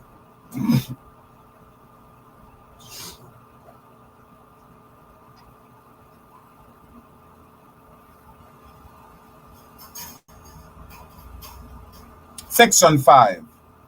Governmental posture towards international and non-governmental investigation of alleged abuse of human rights. Hey, shall we? Domestic and international human rights groups generally operate without government restriction, investigating and publishing their finding on human rights case. Government officials, however, including Prime Minister Holness, publicly criticize the work of domestic human rights group as contributing to the country's high rate of violence crime. But what is this? The government then failed to protect human rights advocates from death threat and other intimidation caused in parties by this criticism. Government human rights bodies, the Office of the Public Defender, investigate abuse of constitutional rights and engage with claimants in process to seek remediation from the government. The Office of Public Defender is not authorized to appear in court but may retain attorney to represent claimants. The Office of Public Defender may not investigate cases affecting national defense or action investigatable by the court of law. Hold on. Human Rights is saying that Paula Lewin may not investigate cases affecting national defense or action investigatable by court of law. Although the office of Paula Lewin is generally considered independent, Parliament may ignore its findings or decline to act on recommended action. This limited the overall efficacy of the public defender.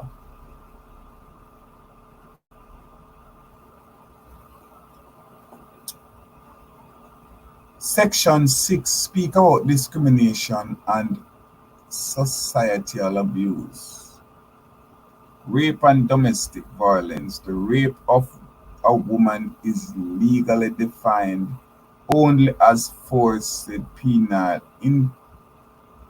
penetration of the vagina by a man.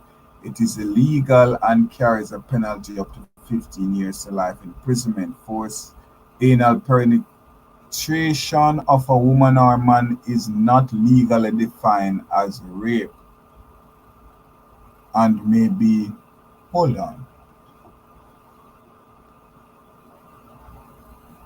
Forced anal penetration of a woman or man is not legally defined as rape and may be punished by a maximum of 10 years in prison. This strict definition creates wide discrepancy between cases that otherwise had similar elements of rape. The government did not always enforce the law with respect to vaginal rape of women and was even less effective in cases involving male victims, according to civil rights group. Hold on, I like this right here, so. Understand that based on what is set up, that the government of Jamaica, even though them no want legalize, I'm not for the legalize of the Bugari law anyway. But how is it that if a man lie with a man, he can get 10 years in prison, but if a man forcefully have sex with a man in his anus, which a lot of you do, so I can understand why you go for this law. And if a man should forcibly have sex with a woman in her anus, it doesn't consider rape based on law. But if the said man should forcibly have sex with the woman in her vagina, it's considered rape. But okay, stay away from the vagina, let's go in the bottom, because we get a letter sentence and it's not considered rape. So we can force have sex with woman in our bottom and a man in the bottom, and it don't consider rape. But we have a Bugari law, let it make sense. This is, no, when you vote, these are the things you must know. A lot of you don't know these things. This is what Jamaica stand for, and telling the human rights, giving them reports that this is what they have been doing. Are you citizens aware? Married women do not have the same rights and protection as single women.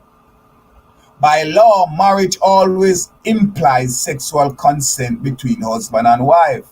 The laws criminalize spousal rape only when one of the following criteria is met. The act occurs after legal separation or court proceeding to dissolve the marriage. The husband is under a court order not to molest or cohabit his wife, or the husband know he has sexually transmitted disease. What the? Hey, hold on there. What am I hearing right here? So if you're married in Jamaica, forcible sex is not rape? Somebody explain to me, say I'm reading without understanding here. Married women do not have the same right and the protection as single women.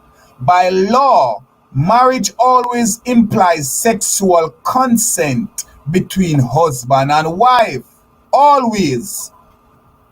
The law criminalizes spousal rape only when one of the following criteria is met. The act occurs after legal separation or court proceeding to dissolve the marriage. So apart from that, it's okay.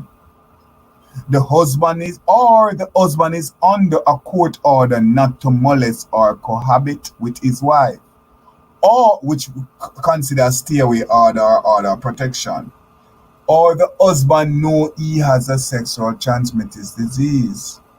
Now, how much HIV there in Jamaica? Not just Jamaica, we're talking about Jamaica. How much people have sexual transmission? Is there a law that put up? Them just put these things on human rights, look cute and look good. Are we aware of these things?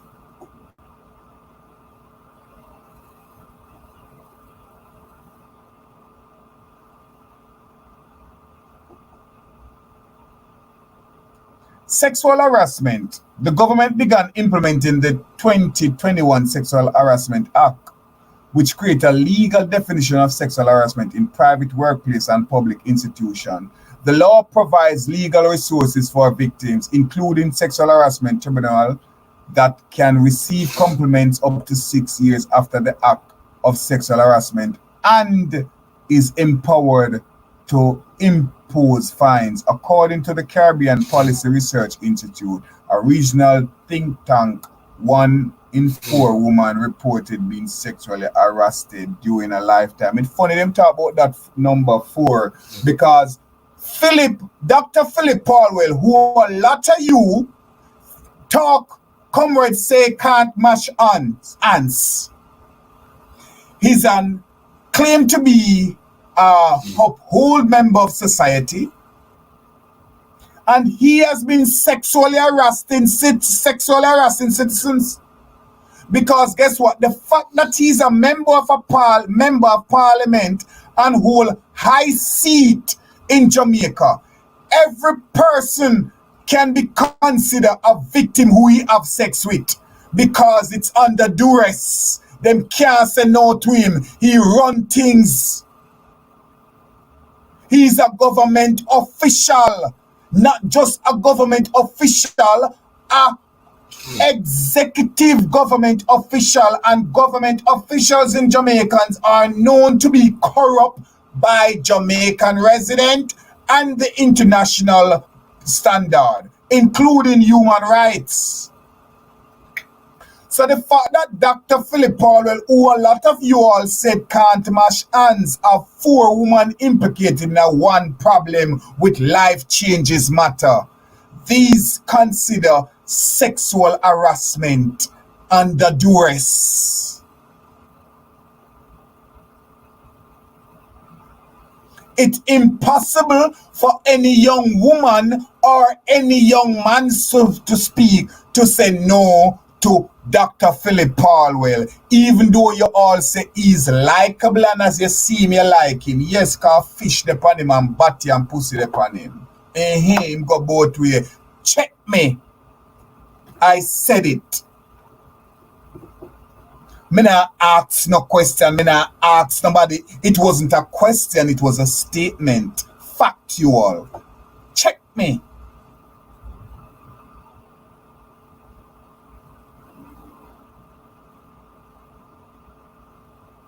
Reproductive rights, we won't touch that.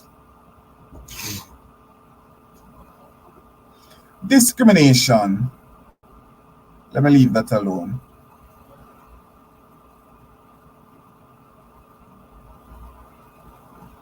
Child abuse. The law bans child abuse and mistreat in all its information, in all its forms, including neglect. The penalties are large fine and a prison sentence with hard labor for a term not exceeding 5 years or both. Now, if you rape a woman, you get 15 years, but rape only considered by raping her in her pum-pum. But if you want to get 10 years, you can just rape her in her bottom and you get 10 years because it don't consider rape. Now, when it comes to the future of Jamaica, if you mess with the future of Jamaica, it's only 5 years.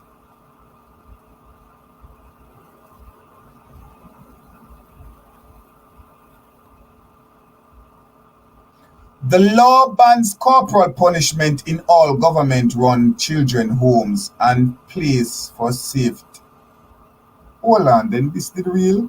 Then me not just talk about how much corporal punishment we may suffer around at St. John Bosco children home, boys' homes.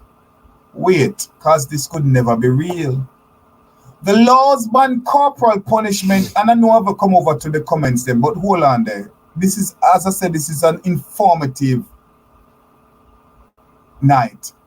The law bans corporal punishment in all government-run children homes and place of safety, government-run and regulated private institution. The law requires anyone who knows of or suspect child abuse in any form to make a report to the National Children Registry. There is a potential penalty of large fine, 6 months imprisonment, or both failure to report. In March, the government began operate in a child-friendly space in Falmouth where law enforcement provide child crime victims with assistance and severe. Hey, as I read this go further, I'm just getting mad. Hold on now. The future of Jamaica, if you mess with it, is just 6 months imprisonment.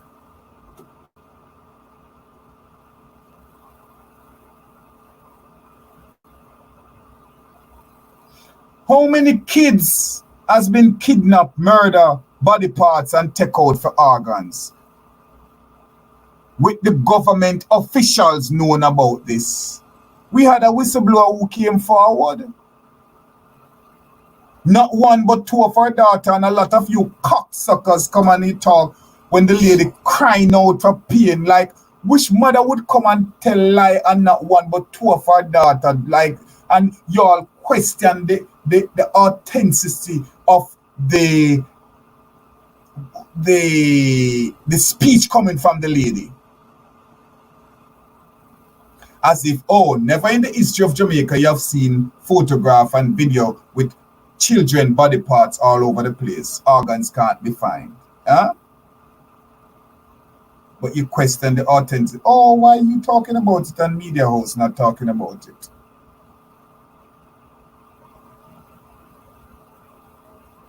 This media house is talking about it. And just remember, when you all try to belittle YouTubers who coming out and talking, remember, I'm not just a YouTuber, I'm a licensed member of the press, licensed international journalist. So while you do your check on other things, go check that too, among others.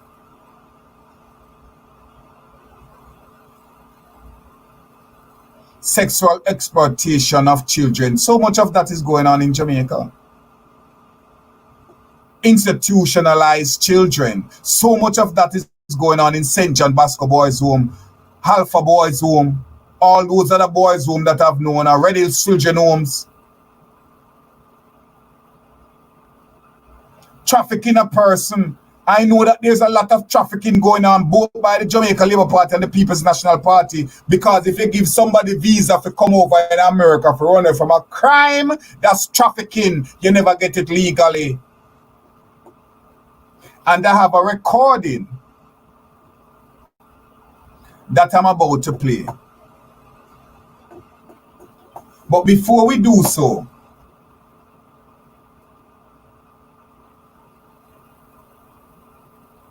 allow me to go for a quick break. And we'll be right back. This is OBC Radio, Second Chances for the Forgotten Voices. Remember to download our app in your app store.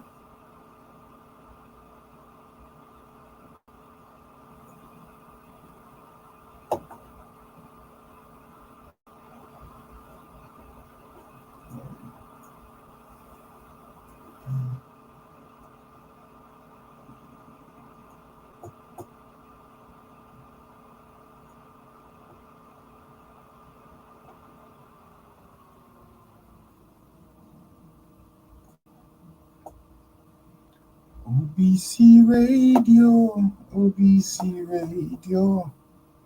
OBC Radio are the number one.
Welcome back.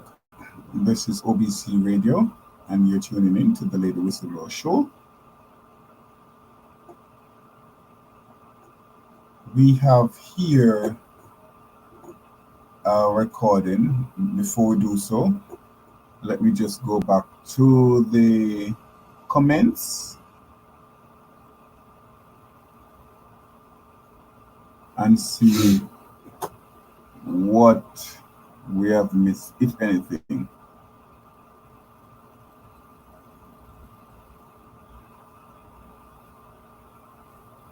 Good night, Dr. Gordon. 401 Eastbound. Good night, Dr. Gordon.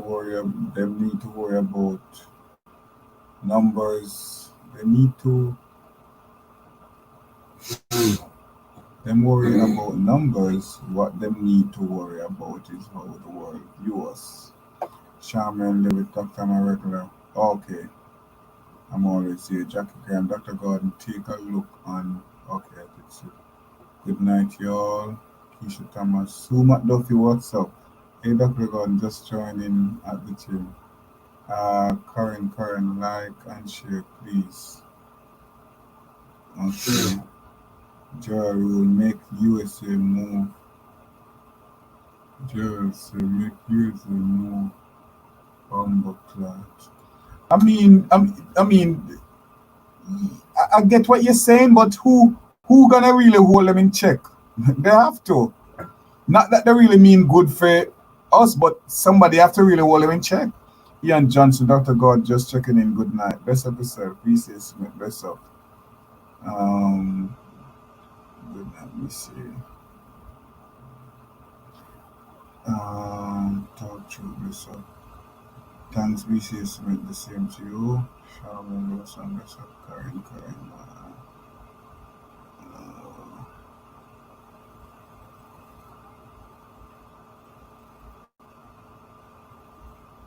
Stacy and Stoner, good night, Dr. Gordon. Montague too, really? Oh, yes. Talk, Dr. Gordon. Mary Dennison, all of them feel life up, man. Big and serious. Lift up, man. Big and serious. Ronnie Denton, yes, Dr. Gordon. Go and dig up them fire. Rena said, great. What's up, Rena? It's been a while. Andrew Joan Wilson, okay. Sunshine, what's up? Finish cook. Dr. Gordon, go over to Terry Long over there.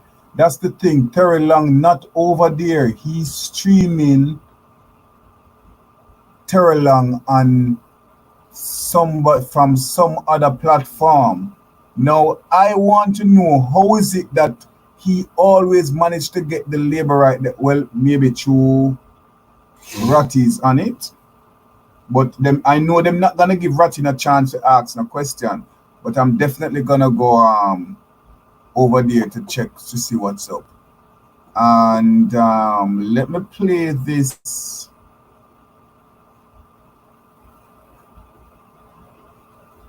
Let me play this recording, because after what was the article that was put out in regards to the United States warning citizens to stay away from Jamaica, I called them personally to find out what was up. And this is what the conversation. Welcome to the Department of State's Bureau of Consular Affairs, Office of Overseas Citizen Services, serving U.S. citizens abroad. If you are calling regarding Gaza or Israel, please press 1.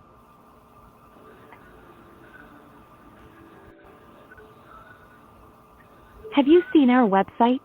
Visit travel.state.gov. You'll find the latest information covering world events, including travel advisories, alerts, and country information. Our website is updated 24 hours a day, 7 days a week as And world that's another conditions thing. change. Again, the website is travel.state.gov. Going over to make we talk, it's not like I'm gonna ever get an opportunity to question that ask the question that I really want to ask, or if anybody gonna be brave enough to even ask what I've been saying or anything, they all sit down with this man like, oh, letting them like. Sometimes it grieve me for these cocksuckers, yo. Gov. Please select from one of the following menu options. The last time Ratty was on one of these things and I spoke to Ratty personally about it, Ratty said, I didn't even raise my hand to make no question because I know that they wasn't gonna ask. Even if I put my hand up, I know that they wasn't gonna address me. So why going back sitting down on there, giving them views? Like for what? If they're not gonna really allow you to ask what you want to ask, why being there? But anyway, this is the conversation with myself and the U.S. government in regards to the travel advisory. If you are calling about an emergency regarding a United States citizen abroad, please press 0 now. You may press 8 at any time to repeat a message or 0 to speak with an information specialist. If you have concerns or information about a possible international child abduction, or would like information about international adoptions, press 1. For questions about international travel, including foreign country entrance requirements, travel safety and health, and document authentication, press 2. If you are calling for information about traveling outside of the United States and embassy or consulate information, please press 1. To obtain information about U.S. passports, press 2. If you are planning to travel outside of the United States, it's important to understand the entry and exit requirements for the country you will be traveling to before you leave. You can find this information online by visiting our website at travel.state.gov. Click on International Travel. Enter the country name in the Learn About Your Destination box. Then, click on Entry, Exit, and Visa Requirements. Your call may be monitored or recorded for quality assurance purposes.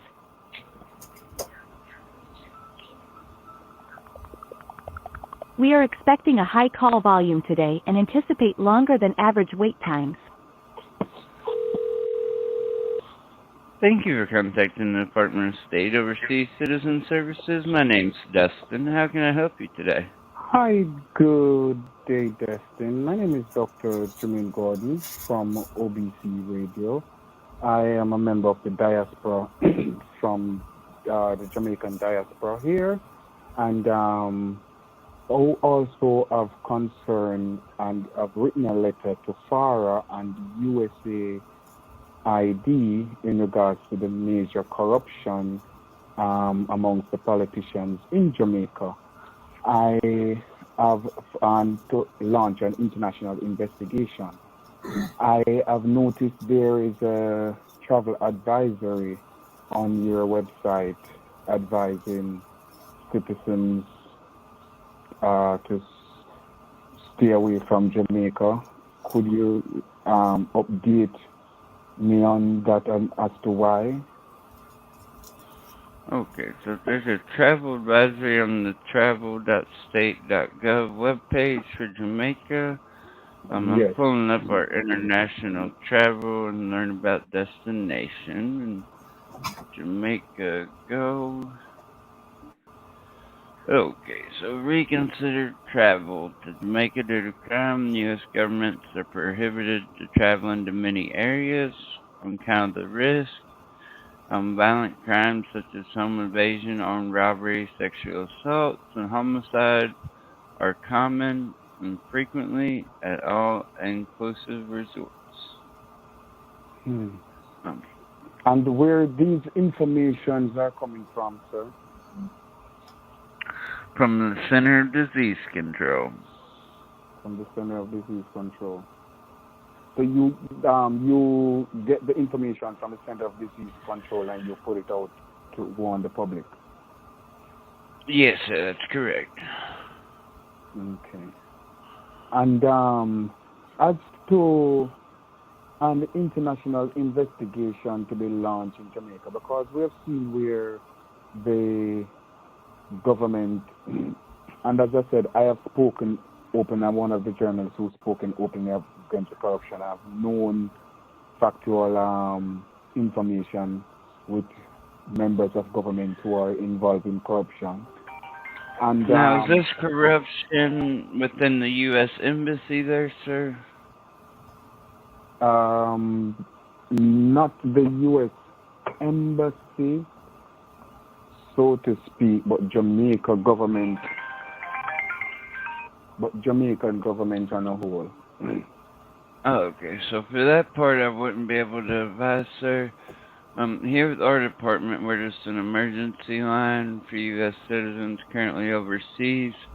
We have information for submitting a complaint on the U.S. Embassy, but unfortunately for reporting the Jamaican officials, I wouldn't be able to advise on that part, sir. So, based on what you put out on the travel advisory, you wouldn't have any information as to how the process of the investigation, the international investigation on Jamaica, how it will be going on and what process is being taken. You wouldn't have any updates on that? No, sir. Unfortunately, I wouldn't be able to advise on that part here within our department. I apologize. Okay, then. And in regards to the health concern, what are the diseases that are affecting citizens so they are being warned to stay away from? It just says that beware that U.S. Medicare and Medicaid doesn't apply overseas, and doctors overseas do not accept U.S. health insurance.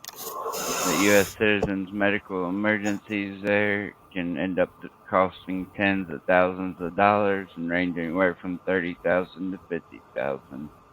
Wow. Well, we know that the citizens of Jamaica can't get good access to medical care. I would think the tourists going in would be treated better. But if it is to just show the mass of the corruption that's going on amongst the government, if the tourists can't be treated with medical care, just goes to show what the country has become. Right, yes, sir, and I'm sorry to hear about the situation. Like I said, we're just overseas. I wouldn't be able to advise, sir, other than what's on our website here. And is there anything else that I may be able to help with today, sir? I thank you very much, and I appreciate your time speaking with me. It was a pleasure, sir, and I'd like to thank you for your services and thank you for contacting the Department of State Overseas Citizen Services. I hope you have a good day, sir. Same to you. We'll just continue to update citizens in the diaspora, yard and abroad, on what's going on. We appreciate it. Most definitely. You're welcome, sir, and thank you. Goodbye. Hey, me now, OBC Radio, catch a style ya. Them for know keep it represent to the fullest in mean. Second chance for the forgotten voices, you see it. Everything lock in.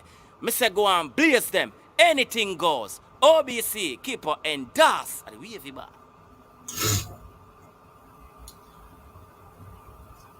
We just wanted to shed a little more light on this Troy Bridge and the state and condition it's in. We have the residents, including this community, is cut off from this bridge, and there's no way to get out from the community apart from going across this bridge. Now, as you see, residents have gone ahead and make a wooden from sticks bridge, and this is what students, this is what our kids has been walking on to go across, endangering the welfare not just of a child life but human being on a whole, when we elect government officials to protect and serve us and see to it that we are okay. Simple accommodation as a bridge to go to and from to school. We have kids, our future generation, putting their life at risk to go and learn. What have we come to? Is this the Jamaica we want to live in? Is this the Jamaica we want our kids to grow up in? When is it going to stop? How long before we as a people put a stop into it?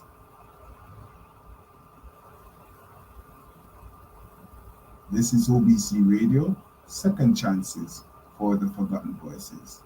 The phone lines are open in case anyone wants to call in and let the voice be heard. You don't have to give your name, you don't have to say where you're calling from. All you want is the story.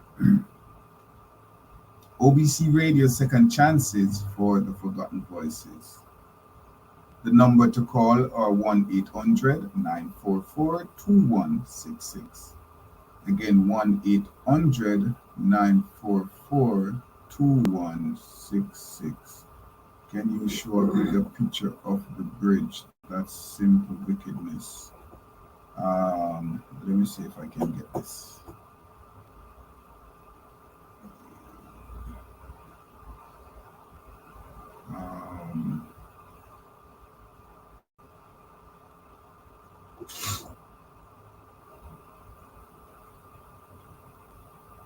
I believe I do have.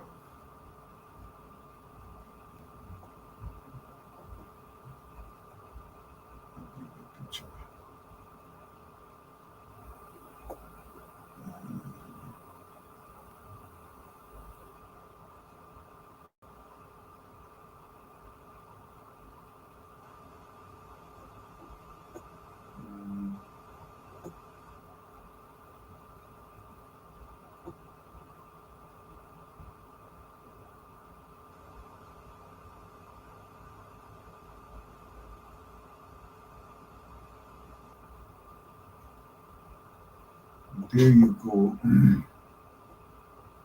Let me know if that's big enough.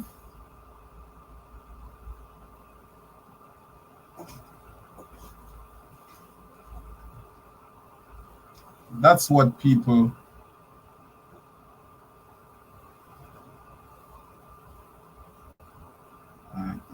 this the greetings, Dr. Gordon.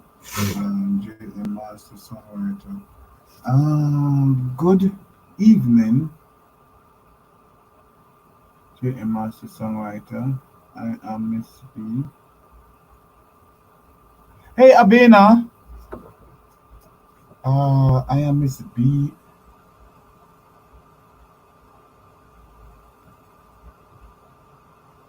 Blingers. Is this Miss Songwriter? Is this Miss Blingers?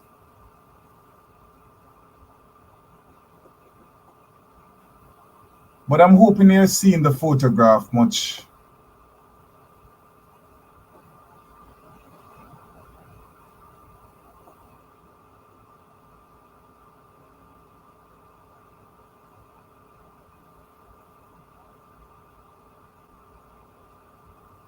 Okay, yes. So this is what people have to be, and if you think I'm exaggerating when I says students are going across the bridge for school.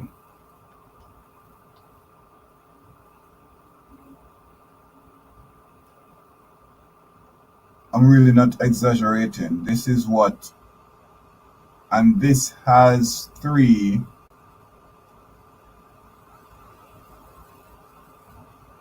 parish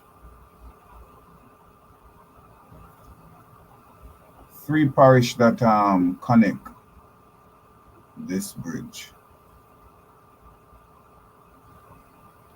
and it's just a shame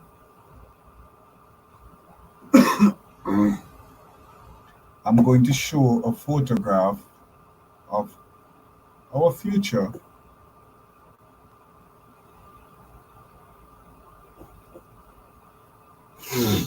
Where is it? Our future generation.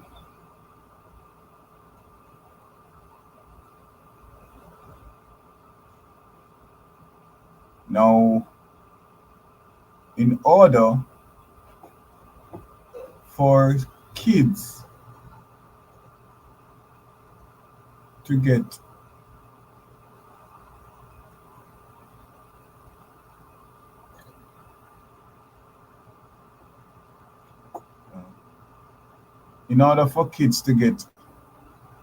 to go to school, and mind you, bear in mind, you're paying money to go to school.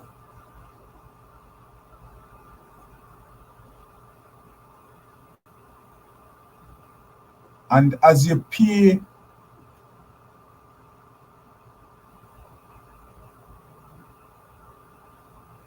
you're paying to go to school, but yet still you're risking your life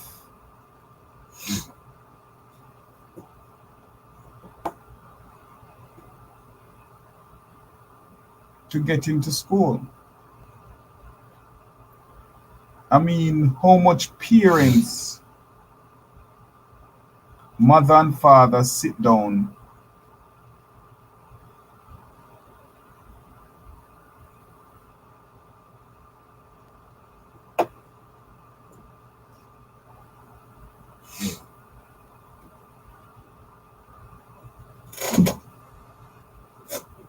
oh, this photograph is small. That's what I'm saying. Let me see if I can get it bigger. That one is very small.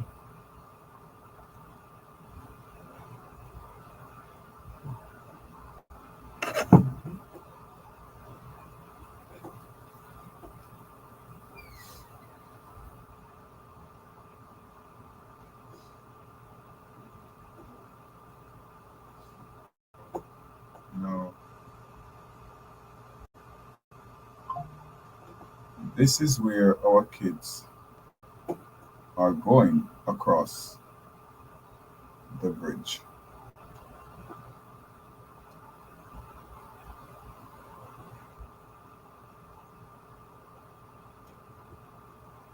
That's a small, and this is the biggest I can get it.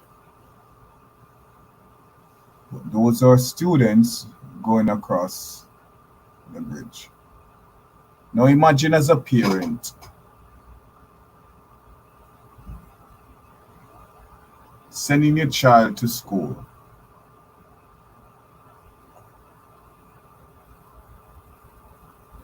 You miss a lot of it, you know. We spoke about the situation with the United States warning citizens to stay away from Jamaica travel advisory because of the lack of medical care. If anything, God forbid, anything should happen to them there, and death turnout, the death certificate are delayed. There's a lot of stuff. While the Minister of Foreign Affairs and others are having meeting, we're inviting people to come and invest in Jamaica. We expose the corruption in regards to Mr. Joylan Silvera that the government tried to and still trying to cover up. And that he's at flight risk. He's not a citizen of Jamaica, so he's not supposed to be granted bail. We also spoke, edify the viewers on human rights laws and regulation they have the country in high standard, and the report for last year. So that's what you miss. You have to watch back to see. But this is OBC Radio, Second Chances for the Forgotten Voices. And we appreciate you taking the time and making us be your #1 station. Kindly remember to download our app from your App Store or your Google Play Store. The app is free and easy to use. You can speak to any one of the hosts or DJs on OBC Radio. Make your song requests, tune in. Differently from here on the Level Whistleblower Show, where you get more insight and in-depth of what we do on OBC Radio. Check out our website, obcradio.com. Stay tuned for updates as we continue to shed light on issues that matter. OBC Radio, Second Chances for the Forgotten Voices.